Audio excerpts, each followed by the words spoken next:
Hey guys, yeah, so the plan today is sealed, Dominaria United, and I'm going to show you just a little tip, a small tip for limited. Um, what we're going to do is select Dominaria United and select instance. What I recommend you do before you play limited is that you familiarize yourself with the instance in the new set. I've gone as far as kind of writing down the basic details of any kind of removal card or pump card, really. Um, yeah, and counter spells and things like that. It's anything that can affect the board. So I'm not too bothered about things like impulse, which are just card draw, and joint exploration. So you go through it color by color, and you write down all of the cards that are going to affect the board, that could, affect blocking scenarios. For example, I think it's pretty useful to know the instant effects that can pump the team. So you've got Warhost's Frenzy. You also have Heroic Charge. You can add +2 power to each creature. Heroic Charge also, that's one of the two instants that can give trample. And that gives trample to the whole team, of course. You need 6 mana, mind you. But another good one to know about is Colossal Growth. For 3 mana, that can give one creature trample and haste. So it's good. It's good to know about these things. And just before you get into it, I think. So I was hoping that might help me a little bit. So we're going to get into. We're going to play best of 1 again. I thought it might. I was thinking of just doing best of 3, but I thought actually I'll alternate between the two modes, and just to get some variety.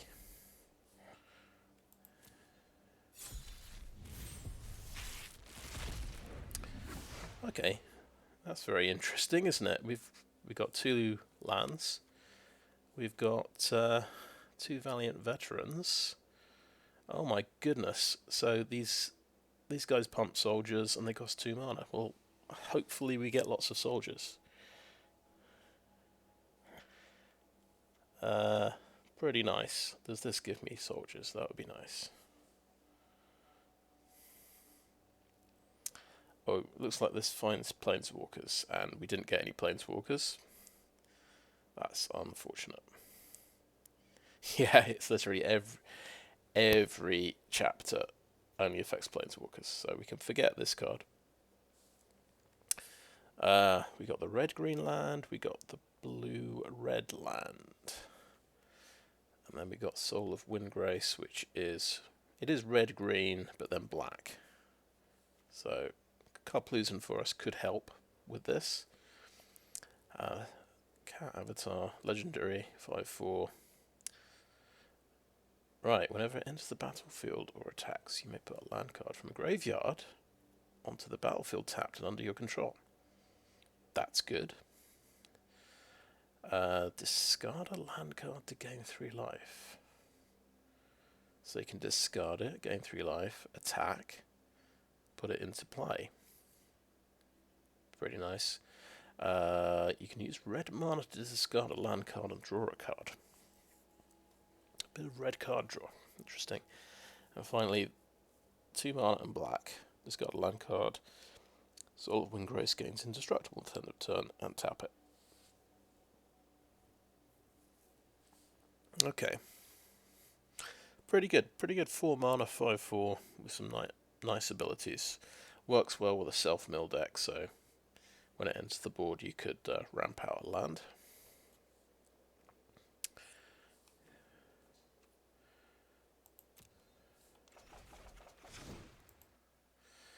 Right. So we've got particular interest in white. Well, actually, what I tend to do is I go through colour by colour, what we're looking for is card advantage. So Joda's Codex ticks that box. We're looking for mana fixing, so Crystal Grotto gets the nod. We're also looking for removal and evasion creatures. Now, Shield Wall Sentinel actually does give us card advantage, but it only if we're playing defenders. So we'll have a look and see if that's available to us. Okay, I see a few defenders. This kills defenders. You actually have 3 black defenders here.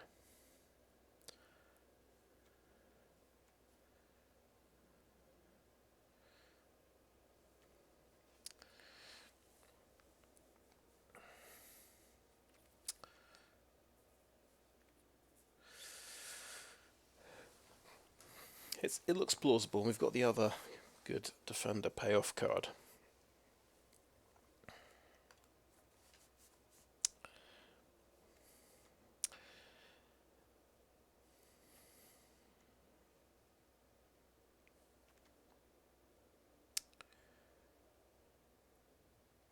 Interesting, that's a 3/3 defender. What we're missing is there don't seem to be very many defenders with reach. But I guess this one makes birds, which is quite handy. But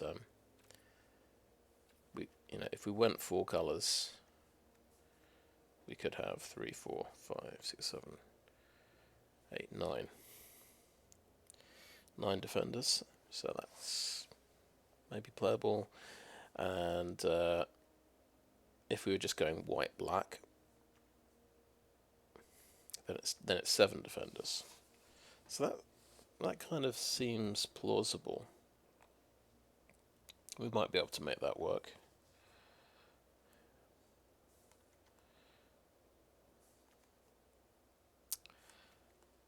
This looks, yeah, you just search the library for a defender card.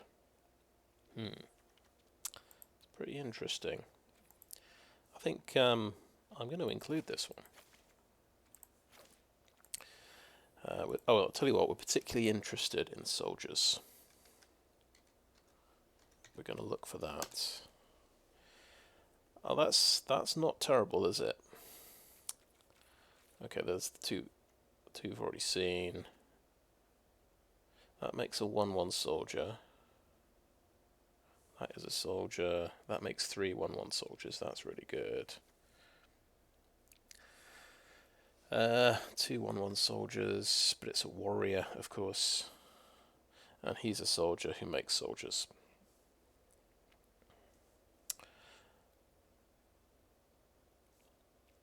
Yeah, so, I mean, my first 2 sealed decks, I went white-red. Didn't go great. I went 0-3, then 1 and 2. But it's looking like we want to go white-red again so far. But what we'll do is we'll include all of the soldiers.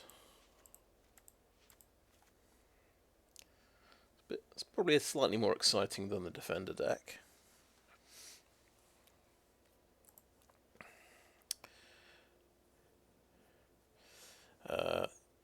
The drawbridge is like a removal spell. We'll include that. Yep, that's removal.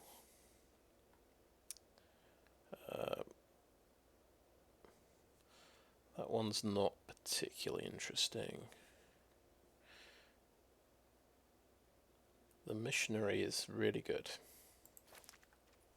So card advantage. Right, herbalist could be card advantage. Okay, removal card, good. That's got evasion, that's good. If we're playing red-white, we probably end up playing heroic charge. Because we've got creature makers.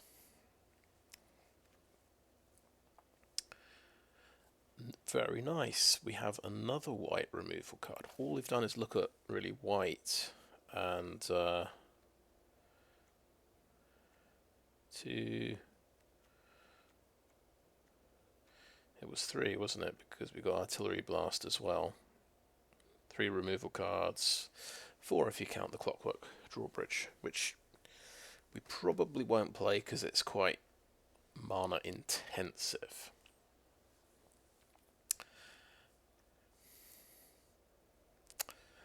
And that is just lit. Oh, I suppose it is a scry 4, but that's the only value you get out of that card, which is a shame. I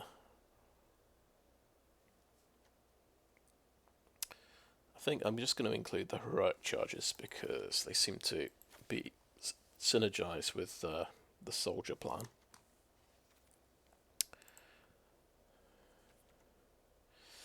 Okay, shore up.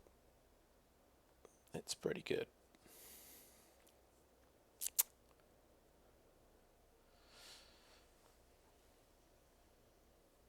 Timely interference.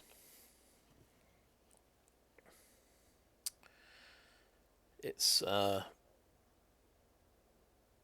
conditional removal, so we don't really include it. It's quite nice though. That Essence Scatter, I'd say, that counts as removal.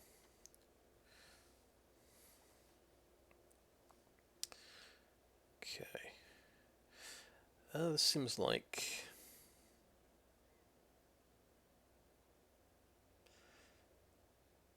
seems pretty decent. I think it's the power here is just the card selection.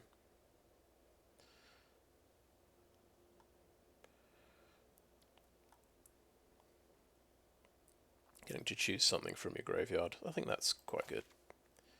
This has evasion. It's removal. Bit of card selection. It's a counter spell. Card advantage.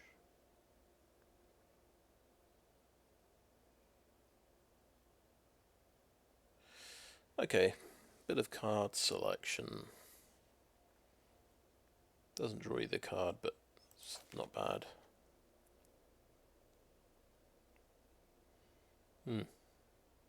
Card advantage. It's also card advantage. It's funny how almost all the blue cards are some form of card advantage. Or a lot of them are. Let's switch to black. Right, that can bring back 2 things from the graveyard, so that's good. I mean, that's quite good. It's direct damage.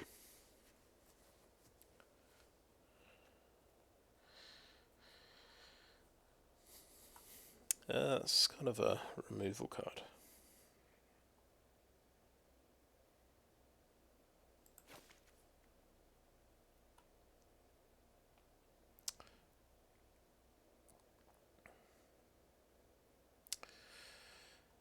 That's an okay card, but I think we don't count a -1/-1 isn't very strong removal, so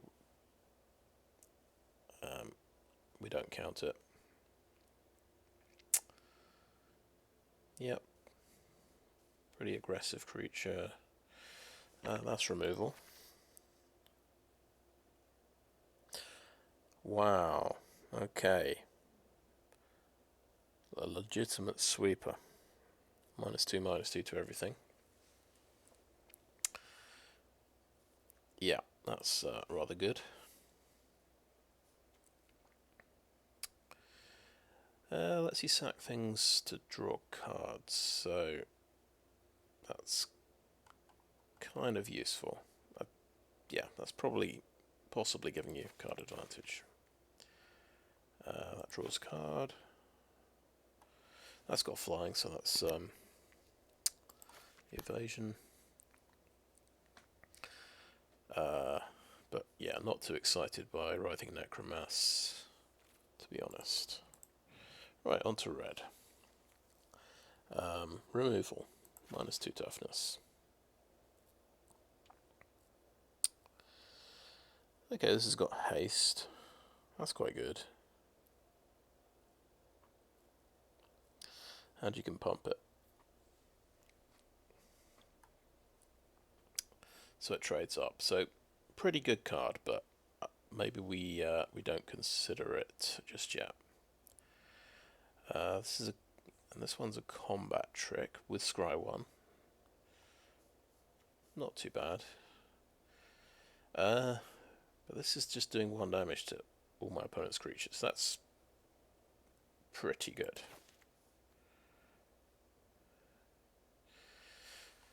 Right, this gets in list. You can destroy artifacts. I think it's too... We don't count this as removal because it's too narrow. Artifacts...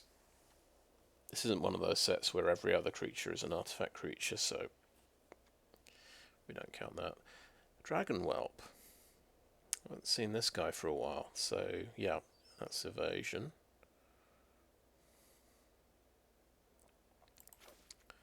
That's removal. That's reach. Reach is important, so I decided reach is as good as flying because it stops a flyer. That also has direct damage. Actually, it's kind of like a form of evasion, I suppose. That has trample, so that's also evasion. On to green. Colossal Growth. This can give something evasion, but it's kind of a combat trick, so we're just going to set it aside at the moment.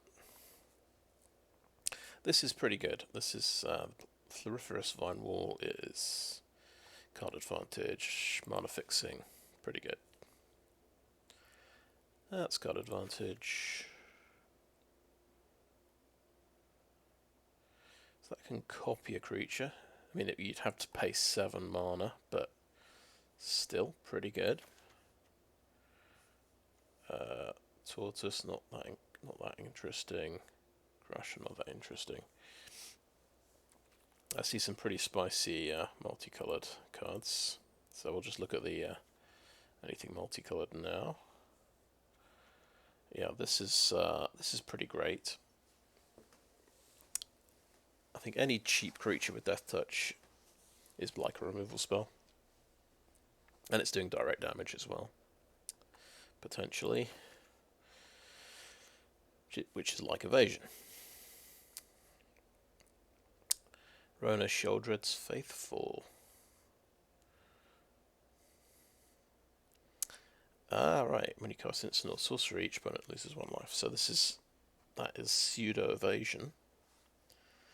You can bring her back from the graveyard as well. Fantastic. Storm Runner. So you can play sorceries as if they had flash. And then you can copy instants and sorceries, so that's just card advantage, really good. Tachiova, yeah, I've seen before, really fantastic. So after you've got 7 lands, your lands become 3/3 flying haste creatures, pretty amazing.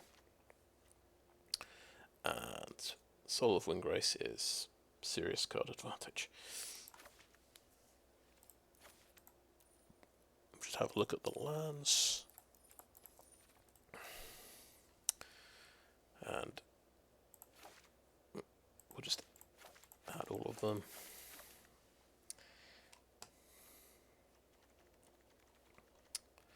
So we can just, so we've got 70 cards.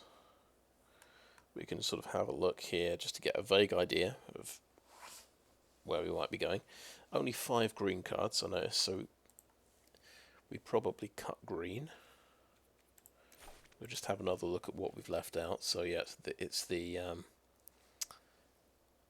combat trick, the tortoise, and the crushers. I don't think they're terrible. I think this 5 toughness creature is not bad at all. It has enlist, so you can pump it up. This has enlist as well. So I think these guys have got potential. Ward's kind of good.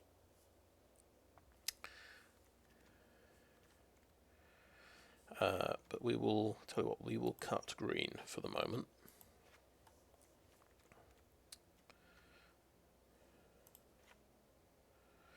Which does mean, yeah, Tatyova is double green, unfortunately.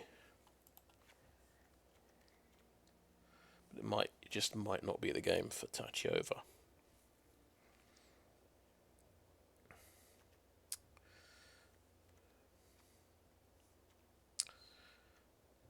I think I might cut the defender idea.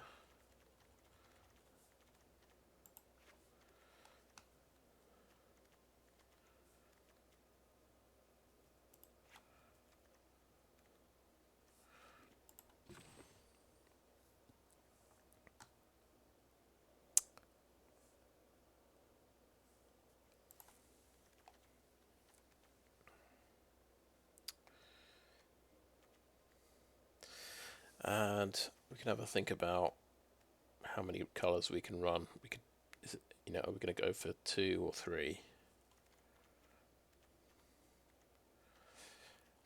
But the soldier strategy looks quite good. We might go because Phyrexian Missionary is so good, we'll probably go white red and splash black. So we'll look at that first. And in fact, we can splash for Elas Ilkor.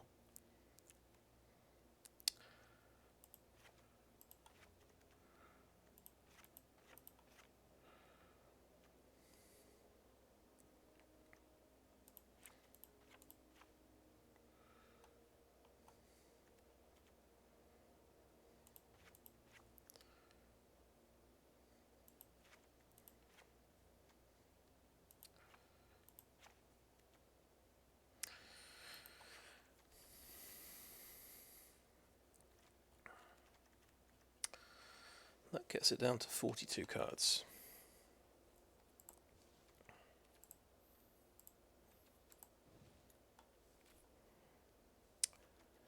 Yeah, if we're serious about red, we can definitely include this guy and this guy. I think we have to cut that.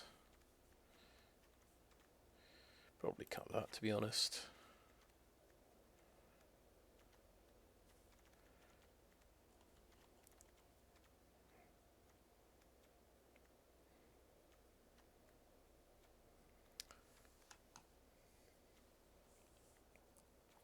Yeah, I think that's a good start. So I think I'll call that end of part 1. And see if see what we end up with. Anyway, thanks for watching so far. Alright, welcome back. We've ended up with a 4-colour deck, but it's white, red, splashing black and green. So we're going to try and play Soul of Windgrace, and it's basically it's going to be a bit of late game card advantage. That's the idea. Discarding lands for cards. It's like a second tome, really. We've got 1 Joda's Codex. This is going to help the white-red deck draw some cards, which is often a problem the white-red deck has. So that's the reasoning behind that guy. I think the black cards are pretty good. We've got Elas Ilkor, Phyrexian Missionary, Benalish Sleeper. They all benefit from black. And we do have a couple of Viashino Branch Riders, so that can be a 3/3 haster if you have green mana. We're a bit weak on mana fixing, to be honest. So there really isn't any mana fixing in the deck. We're just relying on Crystal Grotto, 3 green sources and 3 black sources. It's a bit iffy. I'll be the first to admit. But white and red are the most important sources. At least the cards have got, well, the only one that's, you know, you need black for Elasil Core. But I think we can get away with that.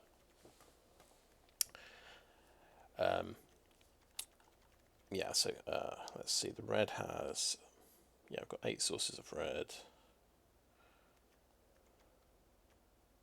9 sources of white, and the Crystal Grotto, so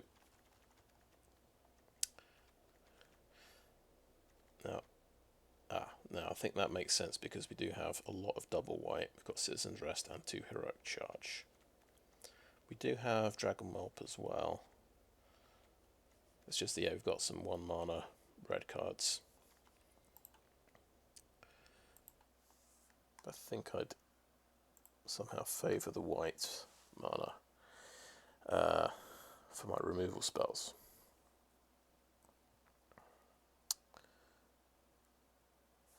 Yeah. Just checking the mana tables. Yep. That seems to be borne out. So.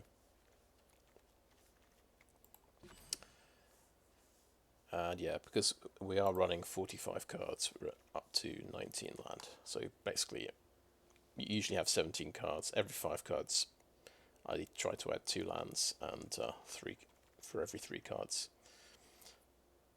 So I think that's worth a try. We'll see how this does. We might decide to cut it down later on.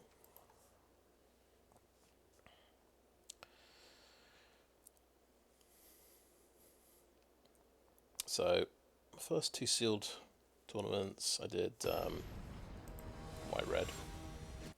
It's not gone too well, so this is sort of 3rd time lucky. But hard to ignore all those 2 soldier lords, basically. So here we've got the only spell we can cast is a 1 damage artillery blast. So I'm going to go ahead and mulligan. Okay, here we hit 3 of our colours, that's pretty good. We don't have black for Elasil Core, so I think that just goes to the bomb. And we've got double white for Citizen's Arrest, that's nice. So we'll keep 6.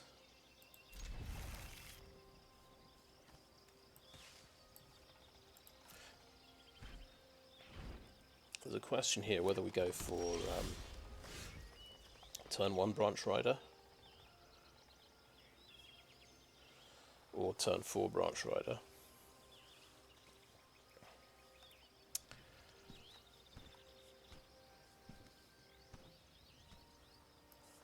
I'll go for the, oops, let's play a land first, that'd help. We'll go for the turn 1 Branch Rider. Might be a mistake, but we'll see.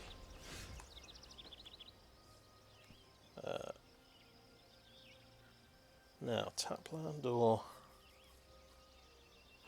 Okay, let's play a Semite Herbalist. That's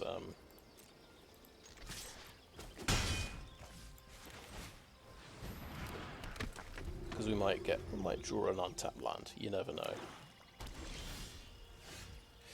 We drew an untapped land. Okay. So we'll swing in. We'll play that, and we'll swing in with these 2.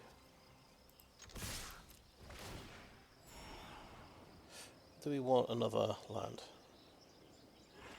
No. No, I don't think we do.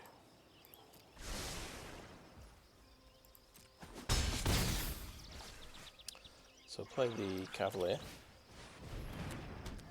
He might have a. He might be lining up for a sweeper here. I might have just played right into it. Thinking the -2/-2. Okay, okay. Tidepool Turtle. That's pretty nice. You can scry. It's just a turtle. Doesn't have defender.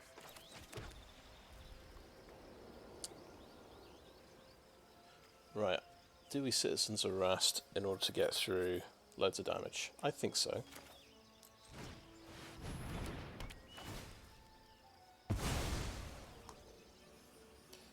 Do we gain any value by enlisting? No, I don't think we do. Okay, that does quite a decent amount of damage now. Artillery blast does 3 damage. When we play the Radiant Grove, it'll be a forest.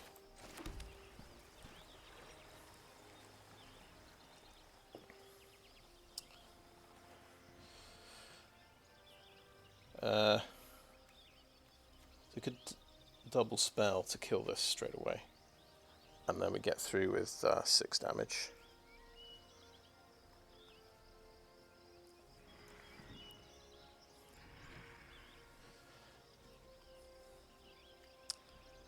Okay.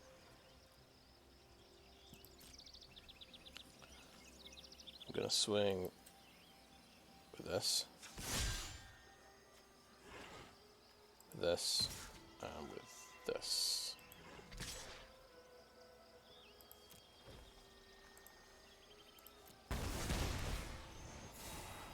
That's good.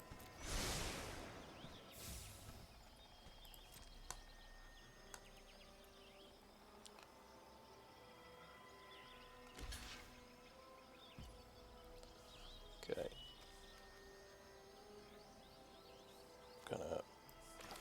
Hopefully this does 3 damage, right?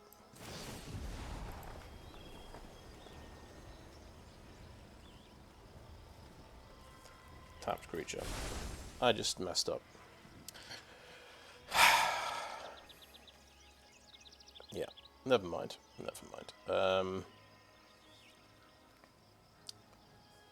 That won't do enough. Okay. And we'll end the turn. Ah. Yep, that's bound to happen. You don't expect it to say tapped creature for some reason.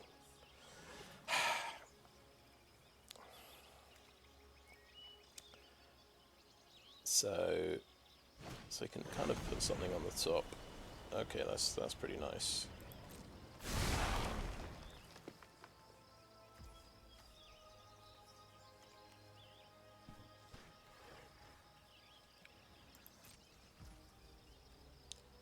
Okay.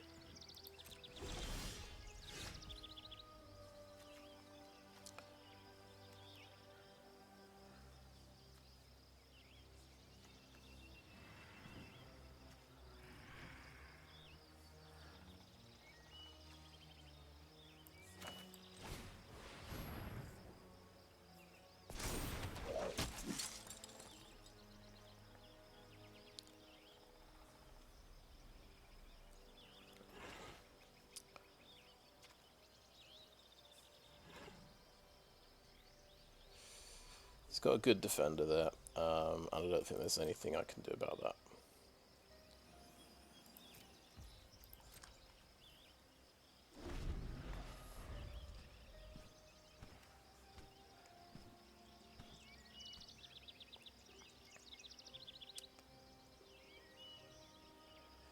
We are threatening lethal next turn, of course. We just have 2 more attackers.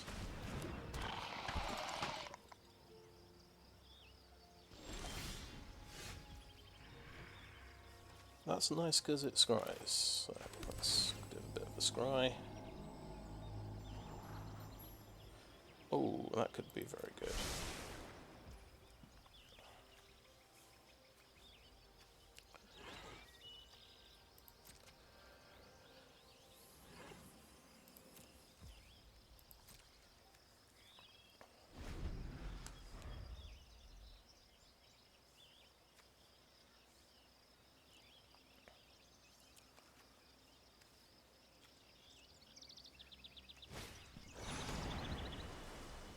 Hand cards.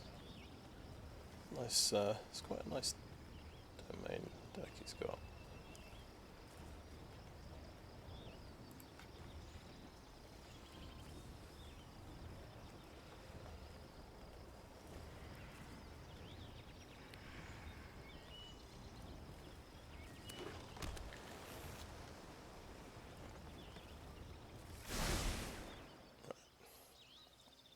Okay, pretty neat.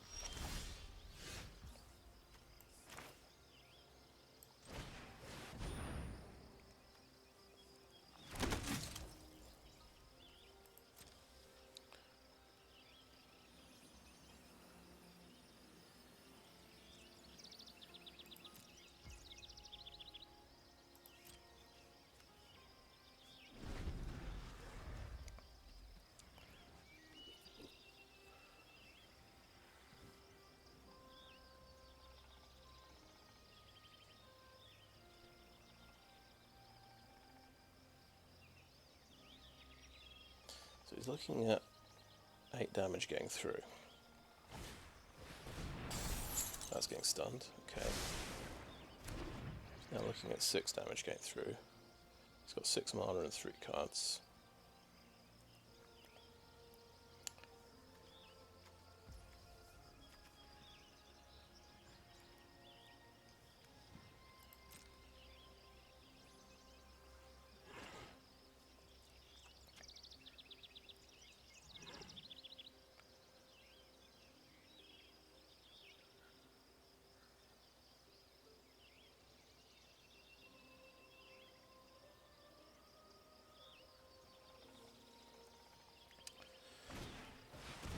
Got a blocker.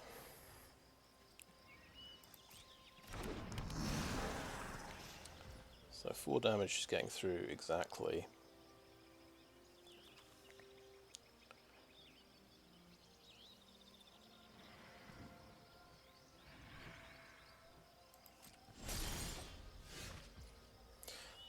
That helps. Okay, so I think this just wins with a kicker. I need quite a lot of life gain.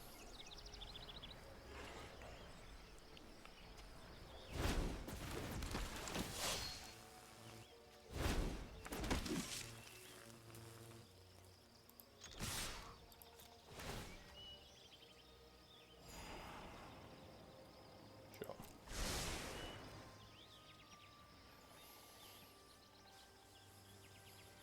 Now if you can give something lifelink, except no, blue-green isn't a lifelink thing, so...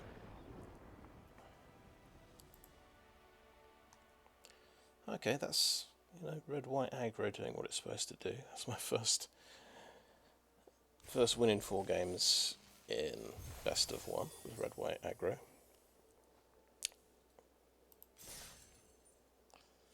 Kind of a relief. Got over the finishing line. Okay, I'm happy with the deck as it is. Let's carry on.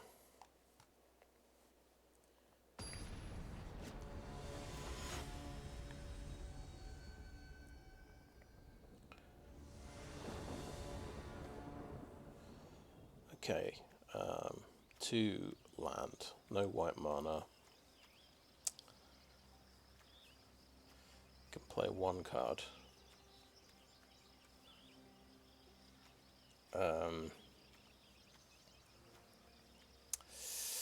I think that's a risky keep. I mean, it's nice if you can get a 3rd one. Well, you need a white mana for Meza Cavalier.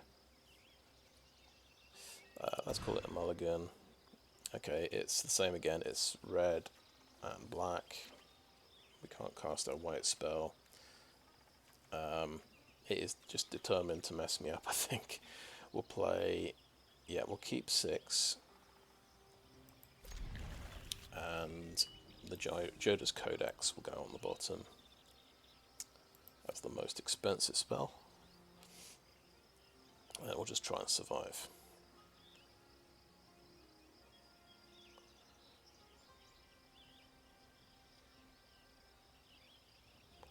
So we have sacrificed a bit of consistency in this deck by trying to fit in 4 colours.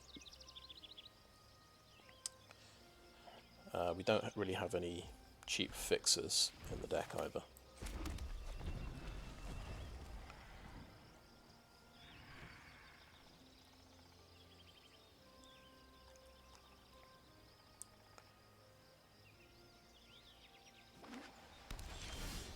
But that is very, very, very, very, very lucky indeed.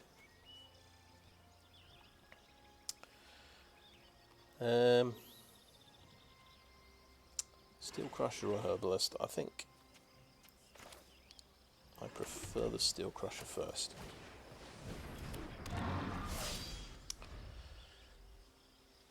Because he's a bit more expendable than the Herbalist. He might want to blow up. Oh, it's the second time I've seen the Raven Man. But guess what?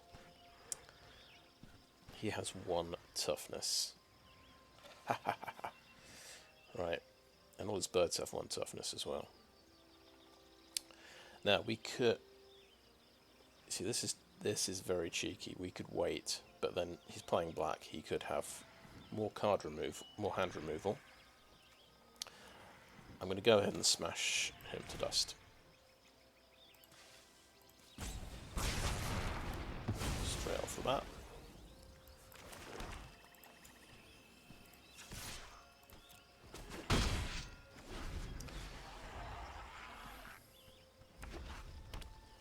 Now, Captain's Cool, Sunlight Herbalist. Oh, that's a, yeah, that's a good draw. The Sunlight Herbalist can actually help me get through that wall, so we will do that. And play the Grotto. Oh yeah, that's actually great.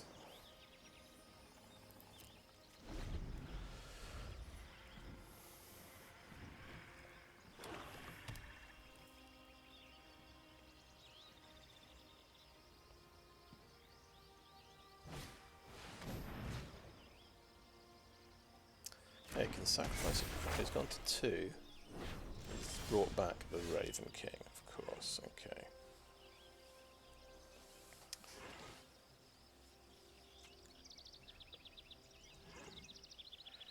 Okay, so I've got to basically lose a creature next turn. I still think Benalish Sleeper is the best move here, and then I can... each player sacrifices a creature, you say. Interesting, interesting. When he... This triggers off discard, right? Because Captain's Cool could be fantastic, is what I'm thinking.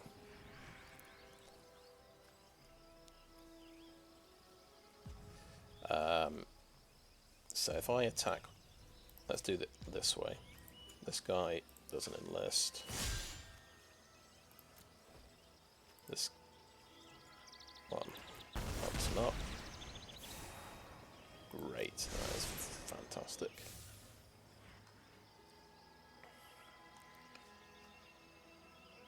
Oh, it has to be a non-token permanent. Oh, that's harsh.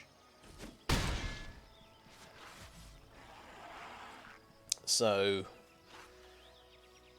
right. Yeah, I think it's Benalish Sleeper then.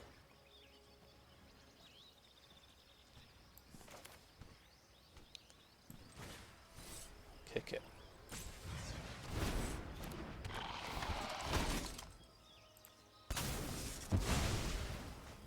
Okay, and we'll hold that in my hand. He's about to play a discard dude. Yeah, we'll lose a 2/2.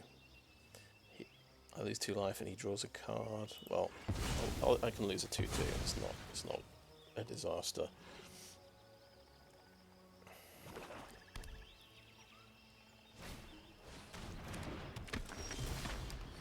Okay. I'm gonna play, I think, LS Ilkor. It's a bit of a disaster if I lose Captain's Call, though.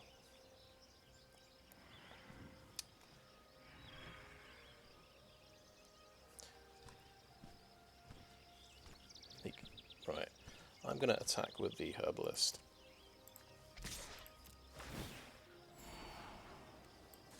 Bottom that one. And then play Captain's Call.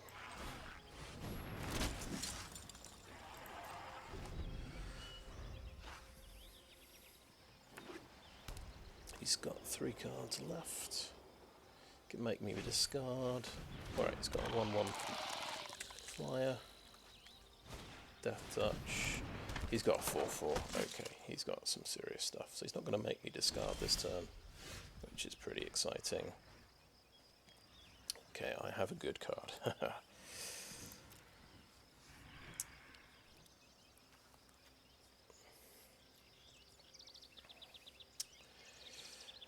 Okay.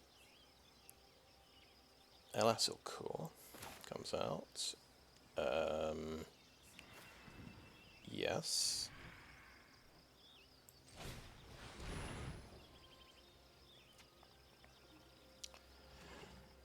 And I can pay the sort of the Crystal Grotto cost. And play Valiant Veteran as well.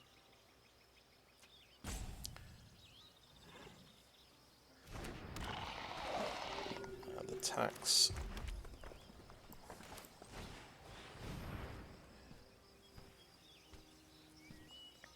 For attacking this turn. I'm going to lose. So Sunlight Herbalist is going to get blocked by the Phalanx, but it's going to get in another scry and gaining me another life point. He'll probably let.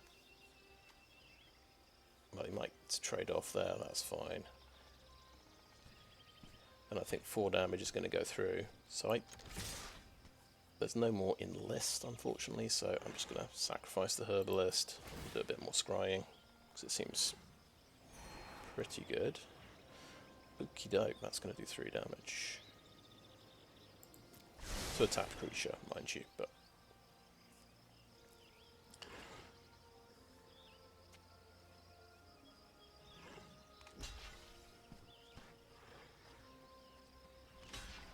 He's going to block with a Raven Man.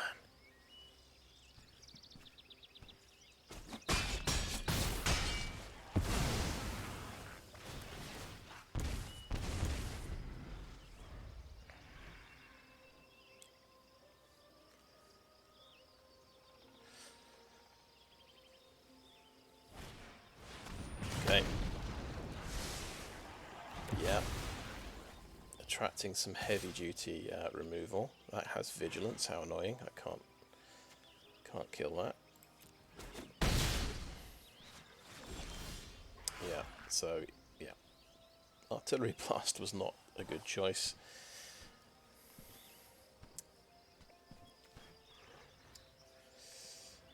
So this guy's going to beat me down because, yeah, he's got vigilance. Well, unless I double block, which is a bit risky.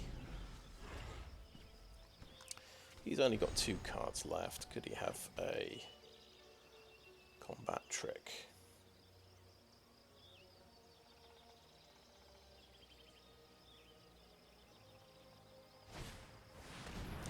Oh dear, that's not good. So, we don't block that.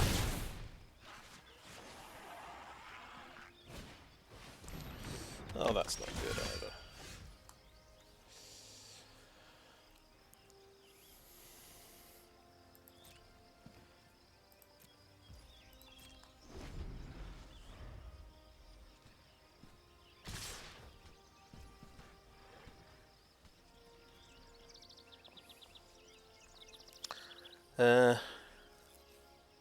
He's pumping the soldiers, isn't he? So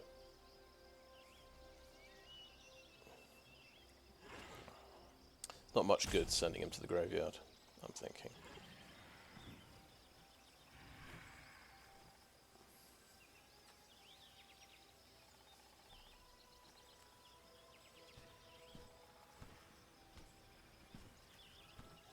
Oh, I've just realised that does 4 damage. I've been underrating Artillery Blast. Okay, you block there.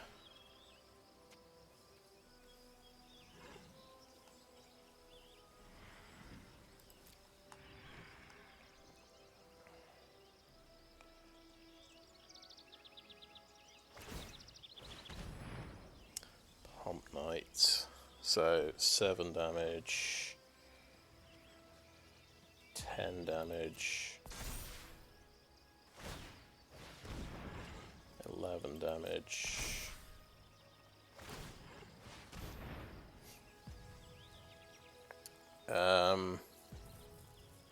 We could kill this guy. Because he does, but he has to tap out to kill that. Yeah.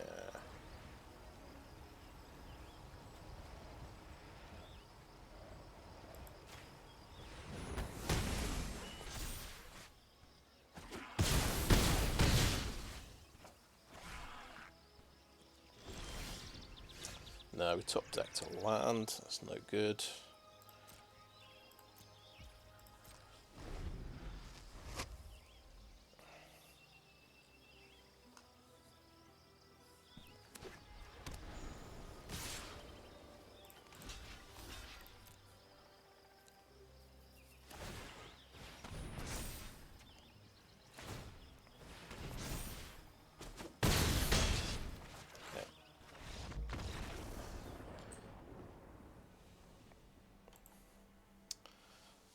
Another run-in with the Raven Man, but he wasn't the problem this time. Now, do I try and make the deck more consistent? Because I had a mulligan there, and they were both 2 landers.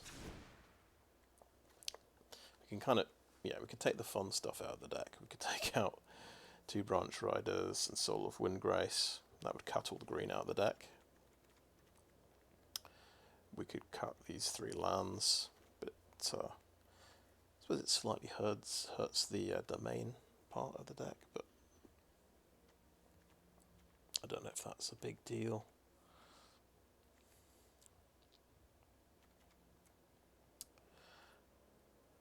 I think let's keep it as it is.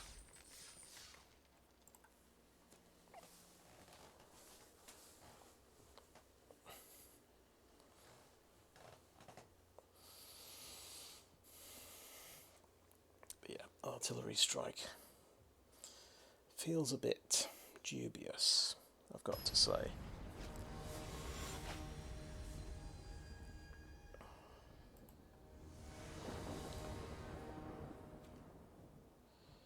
We've got white, we've got red. That's nice. How are we going to get a creature with power greater than its base power? We can get Baird followed by Valiant Veteran would be one example. Yeah, that's a good opening hand. Finally, I'm actually drawing this guy. Let's see if he lasts more than 1 turn.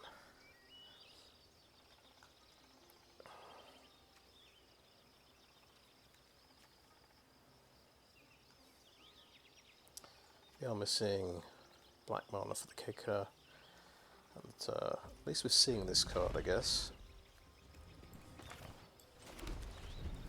First time we've seen him, but we need black and green. Ooh, Crystal Grotto, that can provide one of those. Go for the Baird.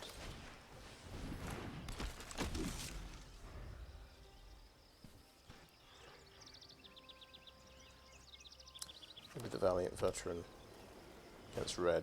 That's the one you wanna lead with. Oh, Joda's Codex. That's pretty good. So go for the Valiant Veteran. D3. Play Crystal Grotto. Swamp is fantastic.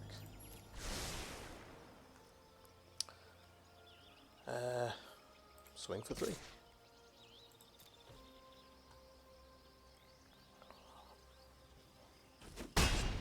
Get a 1/1. 2/2, in fact.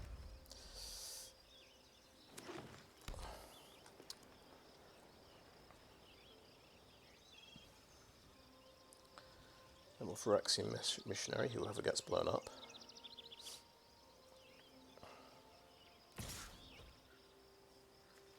Got first strike. No, we won't block.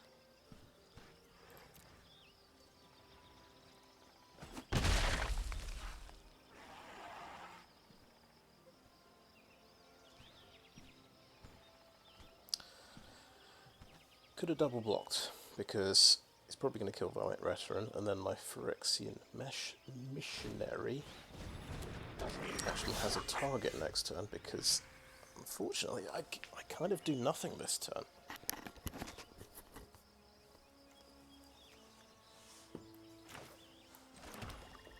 Because I don't want to play the Missionary. This guy pumps goblins. And we are racing. We're just going to swing in with everything. If I'm racing, I should probably be playing my lifelinker, but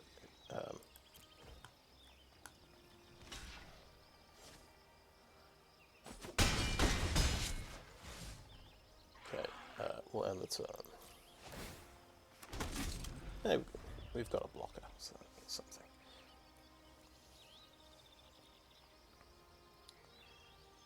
The argument is you want to go down to 40 cards so you get this kind of combo more often, I suppose.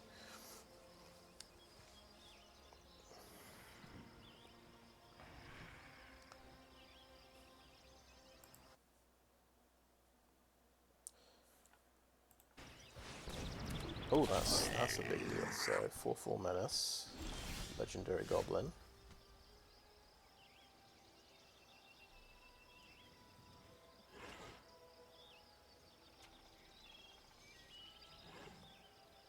So whenever he attacks, he gets you can either get a free land or a free goblin.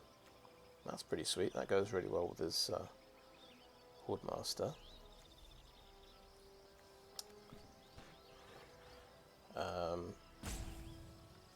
So I want to get to 5 mana. Play a Codex, but I'm going to play Soul of Windgrace.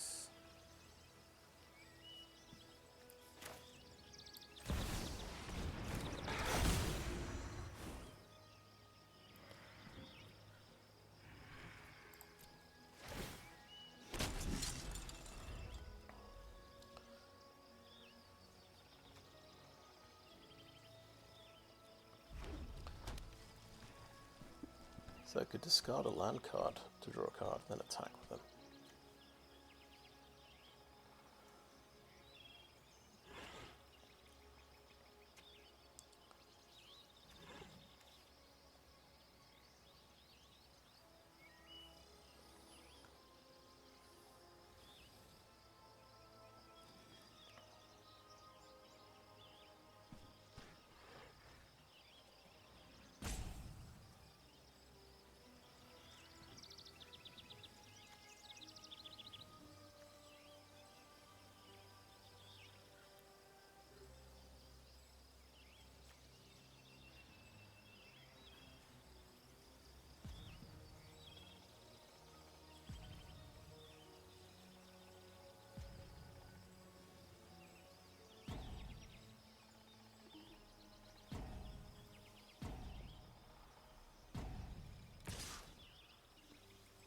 Alright, here he comes.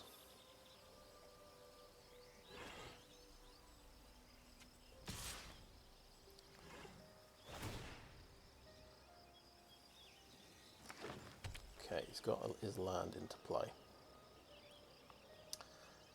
Right. Chances are he's got a combat trick. I'm thinking, but I'm totally okay with that. Soul of Windgrace will block the knight because he needs a combat trick to win there.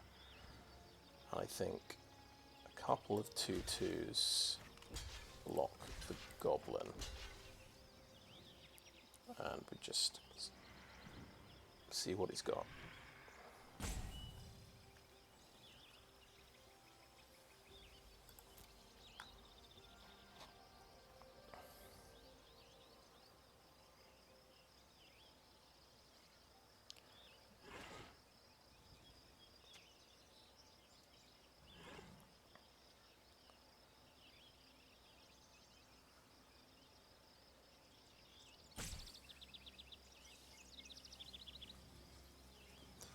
Thinking, what's it called? Colossal growth. You could kick it for +4/+4 and trample. That's what I'm expecting. That'll cost him 3 mana.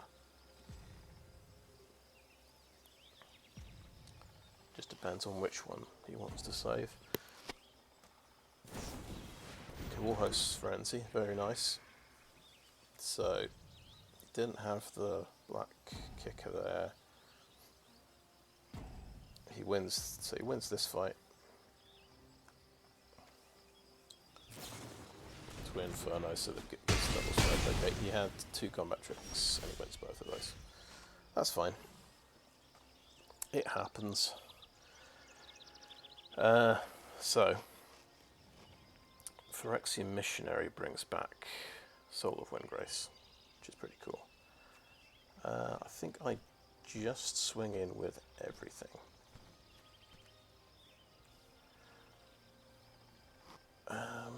Branch Rider.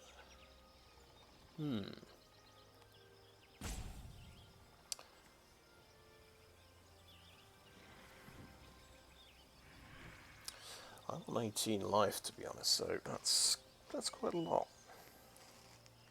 I can have a haster, a 3/3 haster coming in as well. So he's got to block with this. Yeah, I think let's go a bit more aggressive.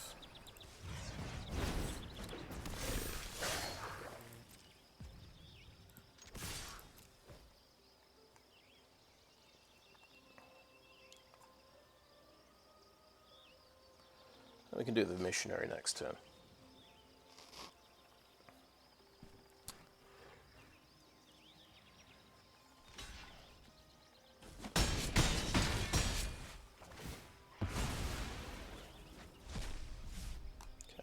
Like it wasn't a goblin. Do we play the land or hold the land?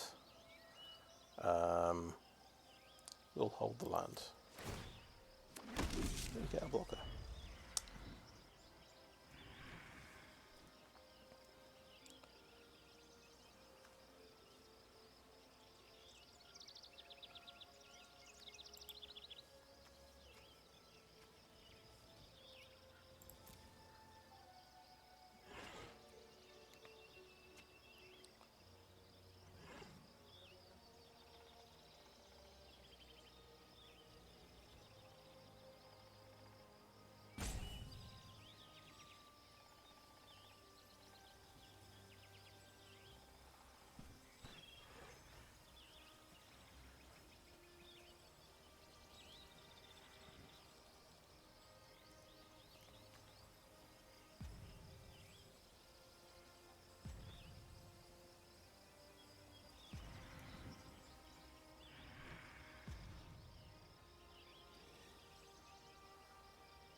Okay, so we threaten a lethal. He needs some heavy duty removal. I'm gonna go ahead and attack with everything. I think it's pretty unlikely he can survive this, so we'll just see. But he could have the thing that gives lifelink and indestructible. That's getting a lightning strike. Okay, that's one of his spells. That makes these that much smaller, of course.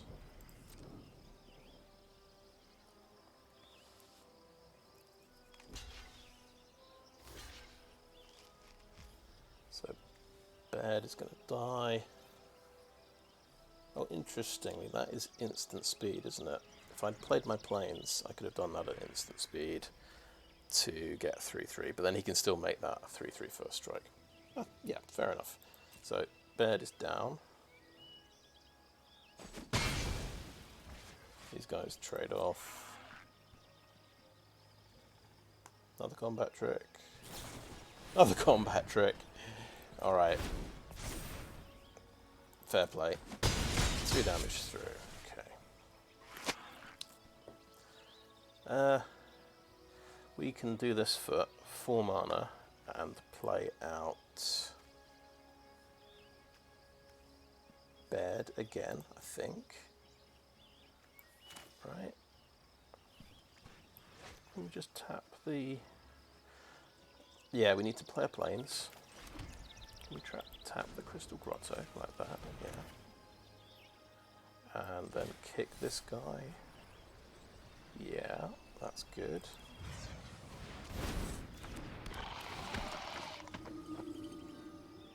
We'll play Baird, just because we can play it this turn. bit more aggressive, threatening to win again, and put tokens on our guys. I mean, yeah, Soul of Windgrace is more impressive, but he's got a top deck answers. Okay, I don't think he's got the answer.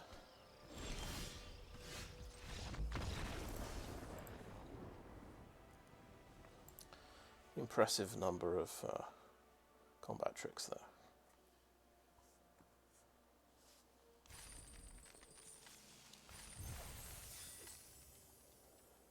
This is why I prefer just having more creatures to having combat tricks.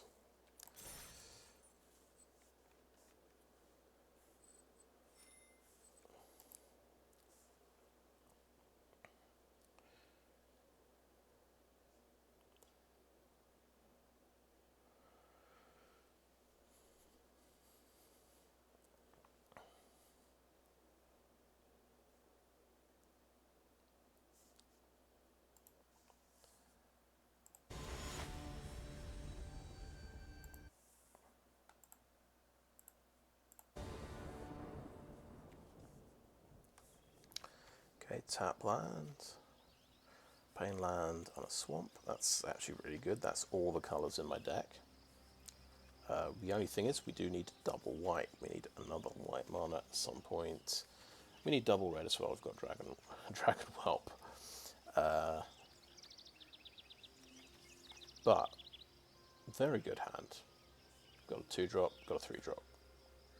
You can't ask for more, I think, in sealed deck.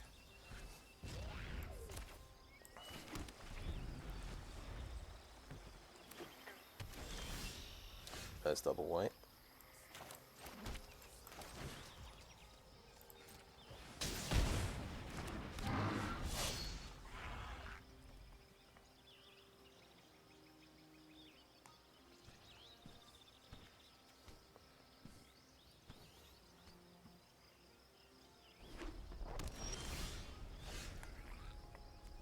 Okay, hopefully that's a turn 5 play we have.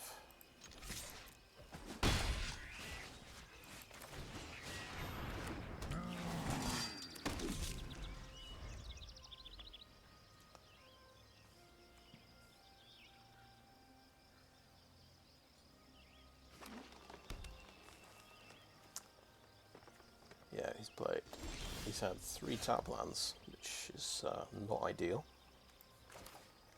I think with any luck we have a kicked Viashino Branch Rider here.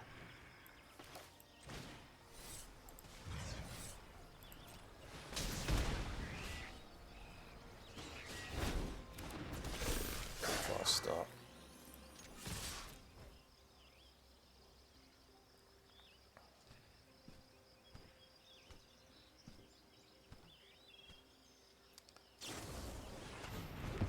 He's out of that. Okay.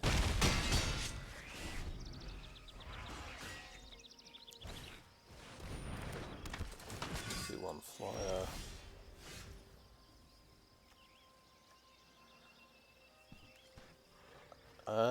I'm thinking we don't use Citizen's Arrest. We will just swing in, see if he wants to trade off.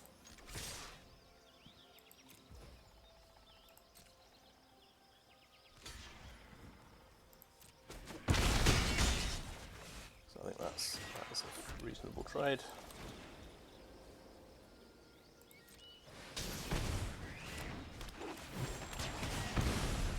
Damage, pretty nice. That puts him. That's lethal next turn. Needs something.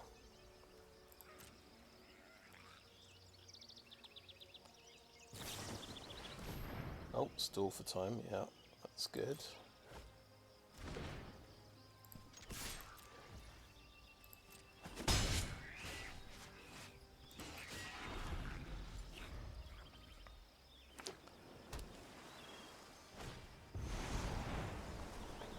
Oh, nice. Nice, he had the answer. So I'm guessing that's everything dead.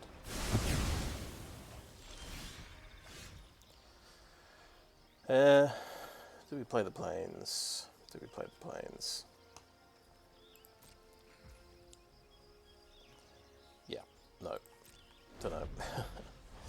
We'll keep 2 in our hand. Impressive number of tap lands. What the hell is that?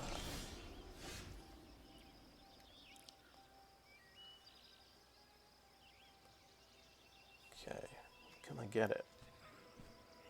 No.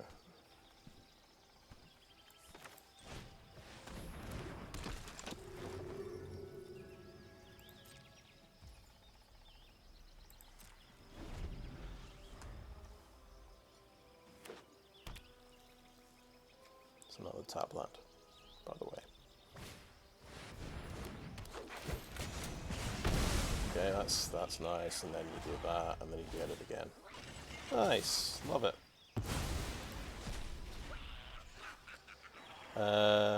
So that's 5. Okay, I guess no blocking. Comes back, 5 more damage. Sweet.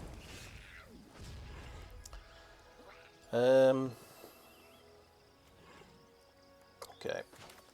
So we have to citizen. I see. This is where we should have been playing our lands, because we can't do Citizen's Arrest and Dragon Whelp. You see, that was a bit of a mistake. But we've got Citizen's Arrest. That no choice really. You could have a haster that comes in and kills us, but I'm going to sort of take the risk and swing in. Then we'll gain a life point. Heroic Charge. Okay, that actually gives me lethal next turn with the Herbalist. So, if he somehow doesn't have a blocker amongst his 5 cards, does that just kill me? And that just makes it 1/1. Focus. Go on. Impress me. And 2/1 flyer.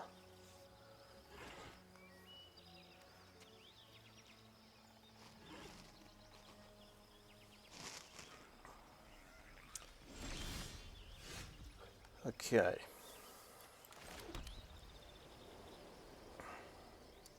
Only have 7 mana.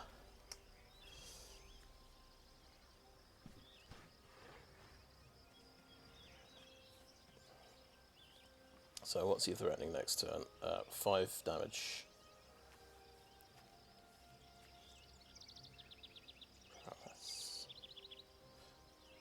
6 damage, because the monk can crew that, right?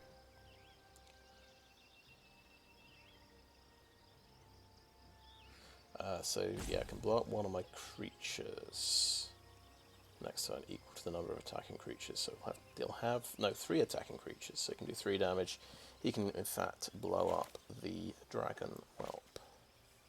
Okay. He doesn't block Summit Herbalist. I Heroic Charge and win, which is pretty good. But then he can crew that and block with that, which isn't so clever. I think I have to play Dragon Whelp here. Oh god. Yeah, I still don't. That's my second red source. That is unfortunate. So I think he crews that, attacks with everything, blows up. Well, he can't do 2 abilities.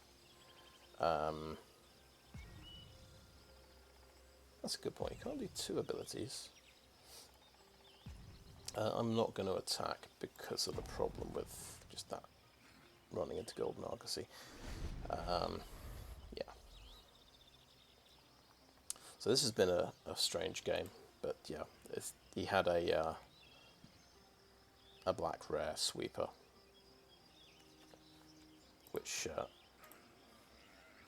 undid my plans somewhat.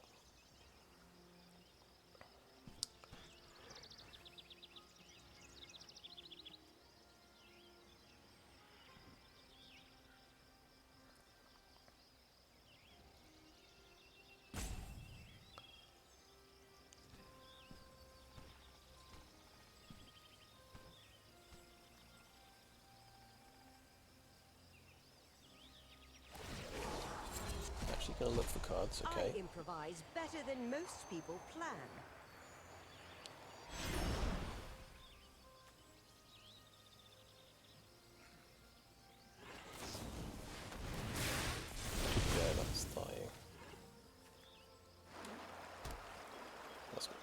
Yes, of course.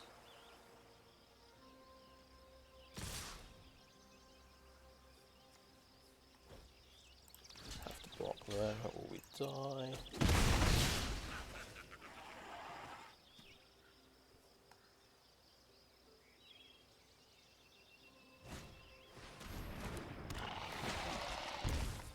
Loses 2 life.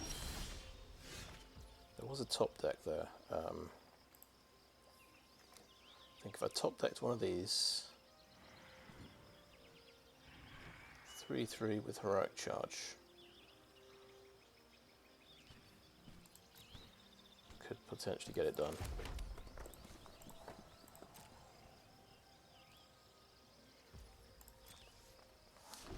Yeah, I think we lost to a sweeper here, really, which will happen occasionally in Sealed, and I've had my fair share of wins from drawing my sweeper, but it's not something you're going to play around, I think.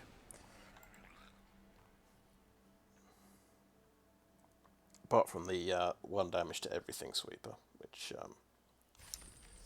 is going to be pretty common, I suppose. Okay, we got to 2 and 2. We've had quite a good time with the branch rider, because I'm thinking of cutting down to 40, and maybe dropping green.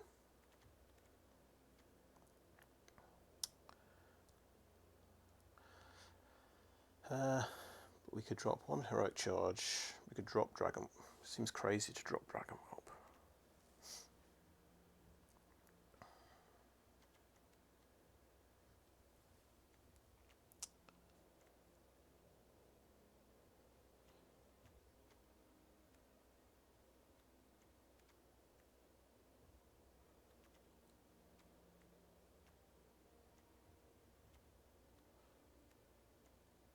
Oh yeah, I don't like the artillery blast at all. I think I would drop an artillery blast definitely. So blast, 1 heroic charge, and a 3rd card. I think I like Smash to Dust, even though it's kind of weak removal. Dragon Whelp seems good. Joda's Codex, maybe we're not quite a Codex kind of deck. It is brilliant, but it's for a mid-range deck and not this kind of deck. Yeah, we're going to use Soul of Windgrace for our card advantage, so yeah. Okay, let's be bold. Let's drop that, drop a heroic charge, drop artillery blast, and we'll drop 2 lands.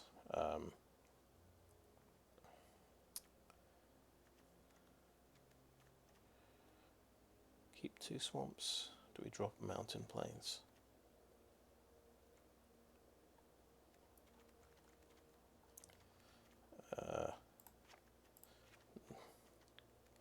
Not sure about this. Okay, so we end up with 7 mountains plus the Crystal Grotto.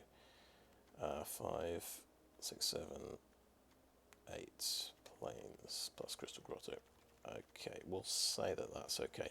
So yeah, we'll play the trimmed down 40 card version, and we'll just check.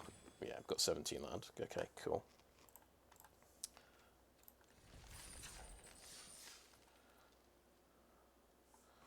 We'll add that version of the deck.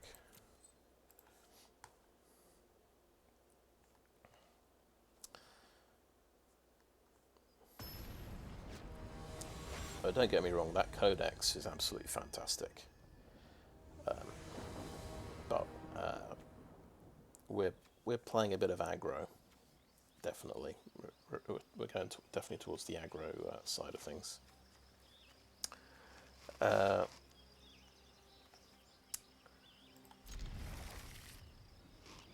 So it doesn't quite make sense.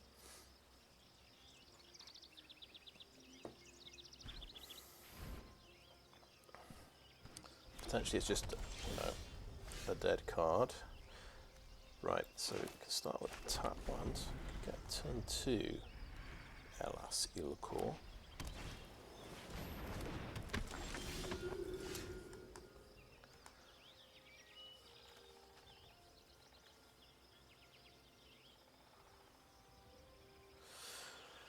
Now, do we want to make him sacrifice a creature?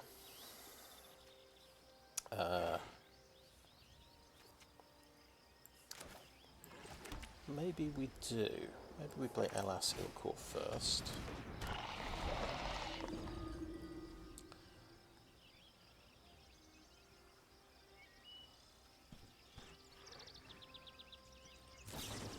Valiant Strike, yeah.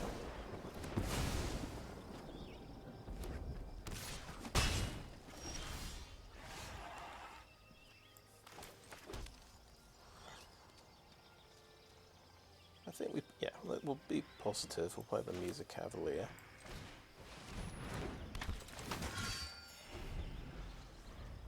You might have more removal, but let's play the 3 mana card. You might top deck a land and be able to double spell. He has something better.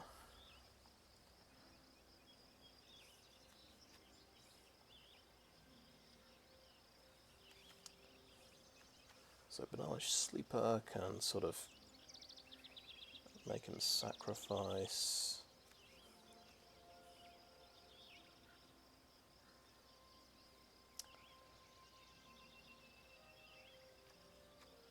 This guy's got Enlist. I think it might be the best thing to go for.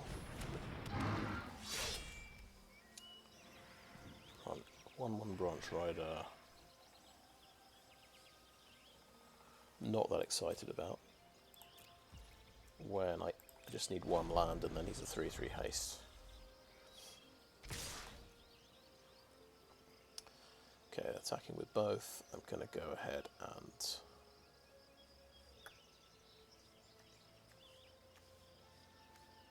block here.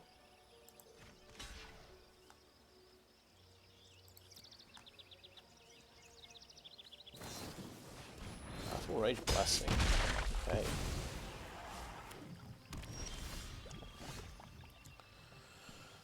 He's got 1 card left. And we can start racing.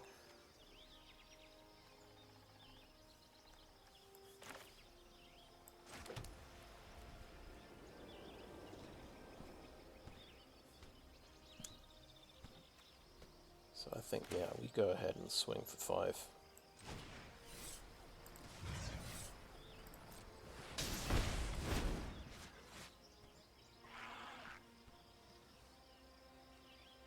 Oh, I think the game's crashed.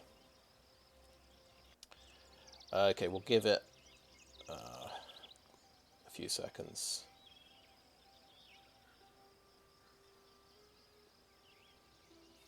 I think I'm just going to reopen it quickly before I miss my turn and don't get to attack.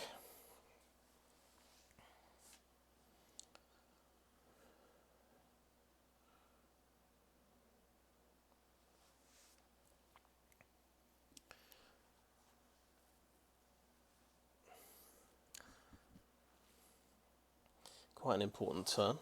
I suppose it could be worse. I could be about to die, and I'm assigning blockers, you know. But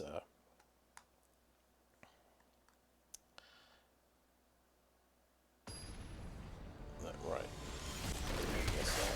We're ready. Timeout used. Okay, hopefully we're still going. Yes, all attack. Thank you. Then it's an instant removal spell. No, it isn't. Okay. Does that persuade him to block, or is he going to keep Oh, okay, that gets a little pump. Pretty good. Pretty good.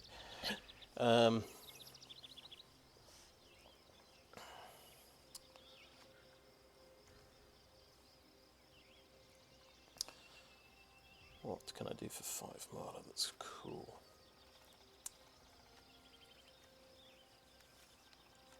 I think I will just attack.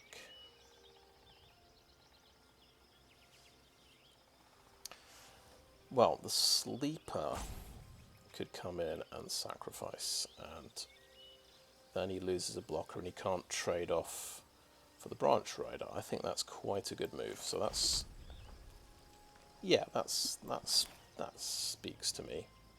And we just sacrifice the sleeper.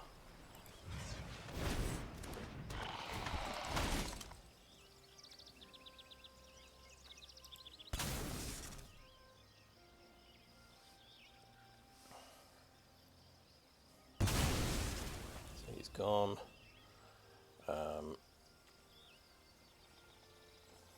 These aren't soldiers.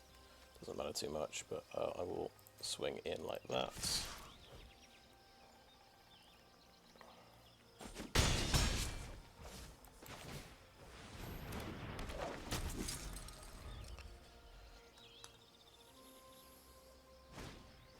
Oh, that's a good top deck. Puts 2 creatures in there, so he gets a 4/5 Griffin.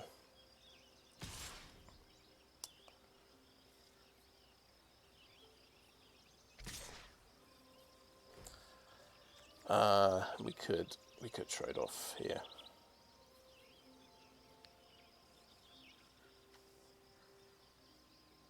Because he's not doing an awful lot at the moment.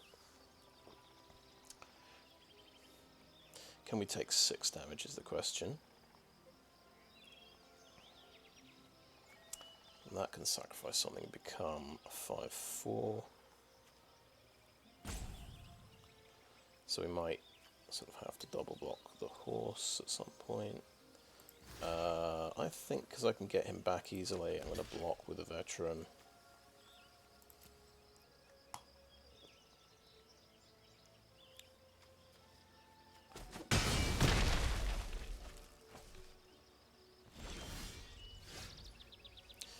Interesting, very interesting. We've got heroic charge.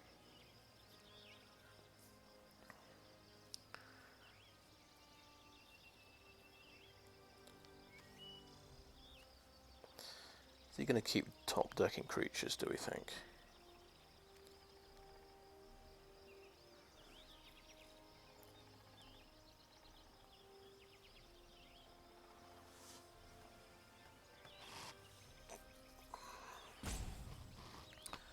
Missionary can sort of block this guy on the ground.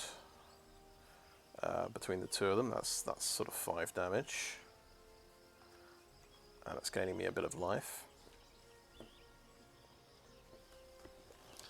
Whereas Dragon Whelp can try and block this in the air, but if he top decks a creature, I won't be able to kill it. Okay, let's Missionary Kicker.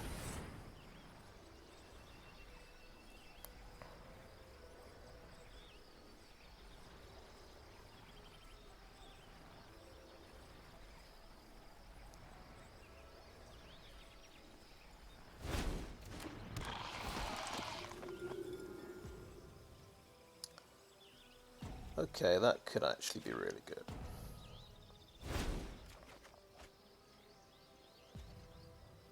And we'll just hit you for 2.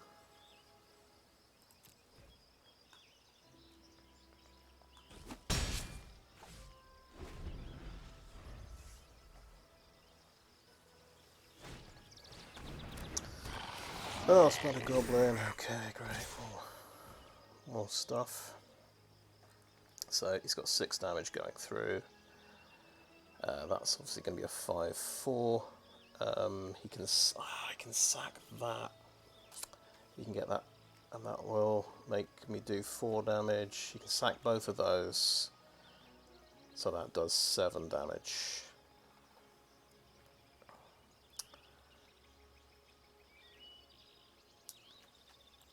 So at the very least, we've got a block like that. And he makes one of those smaller. That's the best top deck with Phyrexian Warhorse. This means he has to sacrifice at least one thing. So I'll probably sack like that. Yeah, okay, horrendous. Never mind.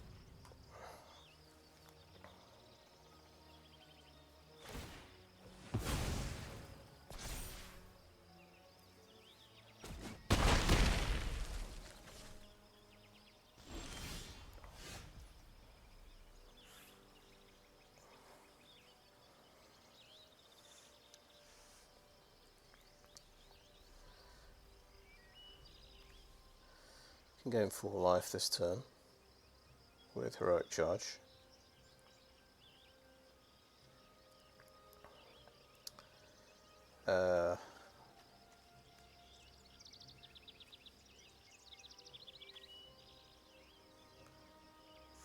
Annoyingly, we can't sort of do as much as we want because we have a tap land.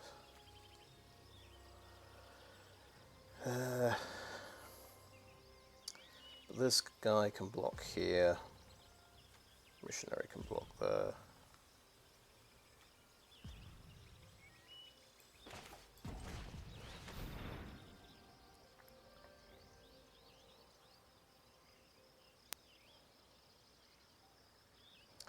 So you can splat a goblin to kill my Cavalier at the start of combat.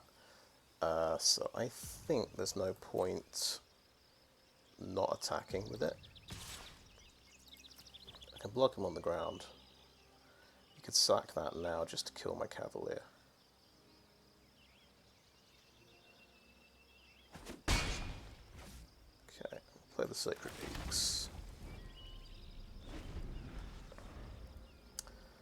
If you get something that makes 4 creatures. Oh god, what's this? This looks like a top deck. Whenever another creature you control dies, draw a card if it was attacking, otherwise...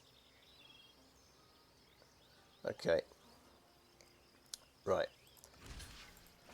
You go there, you go there. We take 3. Draw a card if it... So he gets to refill his hand. But there's not much I can do about that.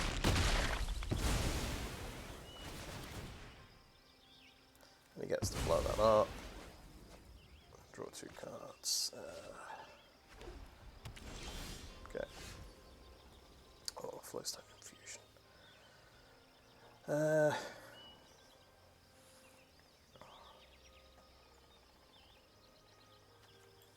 Dragon Whelp.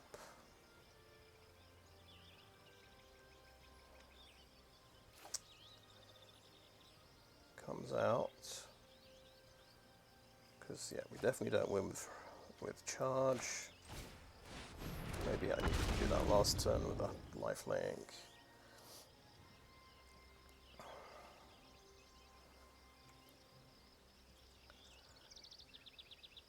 Okay.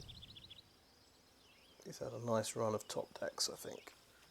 That does 1 damage to me with red mana, which isn't ideal.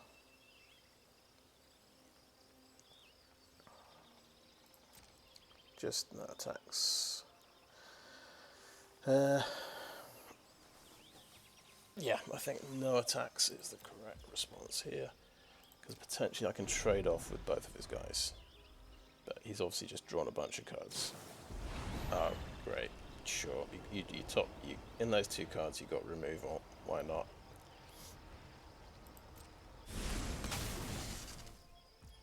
Okay, that's gone.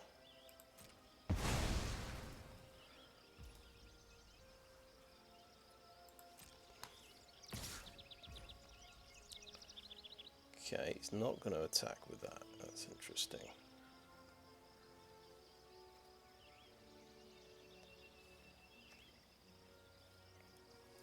I think we don't want to give him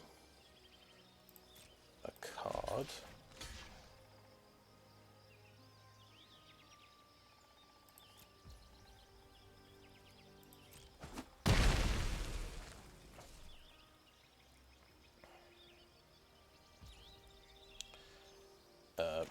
So we'll do that at the end of the turn and we'll take a point of damage, even though it means we die a bit quicker. Oh. It has to be another creature he controls. Well, looks like we're not going to draw. We're not going to do any amazing top decking, so... Yeah, I think we missed our chance to get value out of Heroic Charge, that's the problem.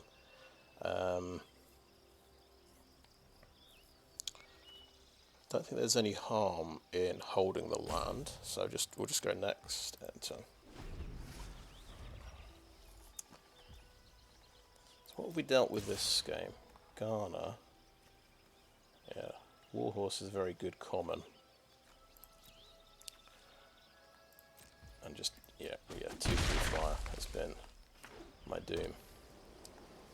All the card draw of Ghana was not ideal. Very good combo, Warhorse and Ghana. Okay, I might... hello, hello, hello. Right.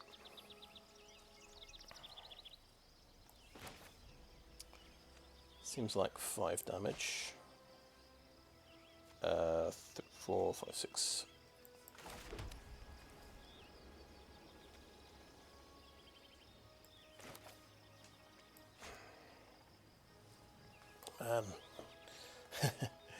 So that's 8 mana. So we've got 7 mana. That combo is 8 mana. We kick this, that's 5. That's 9 mana. We could do this and this, but that would only be a 5-1. Which isn't quite enough.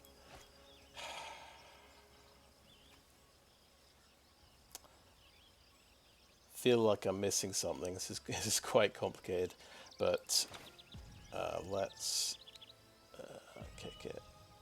What am I missing? What am I missing? No, I think the best one is just to kick.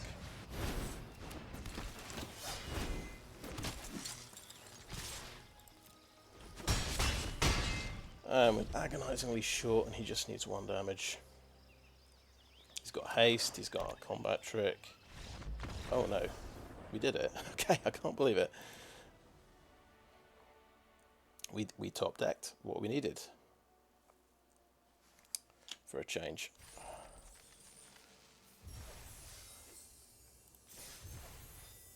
$250 XP. That's after we went down to 40 cards.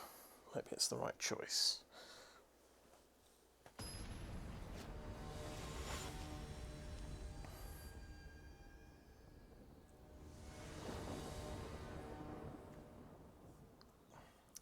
Three lands, that's what we like to see in 3 of our colours.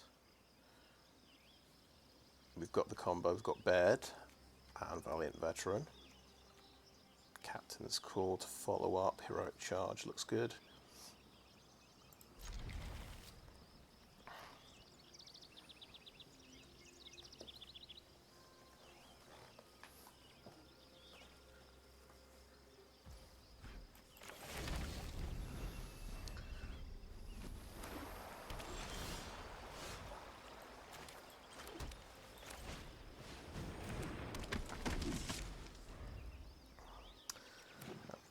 Quite nice, we play the tap land next turn. He's dead, okay.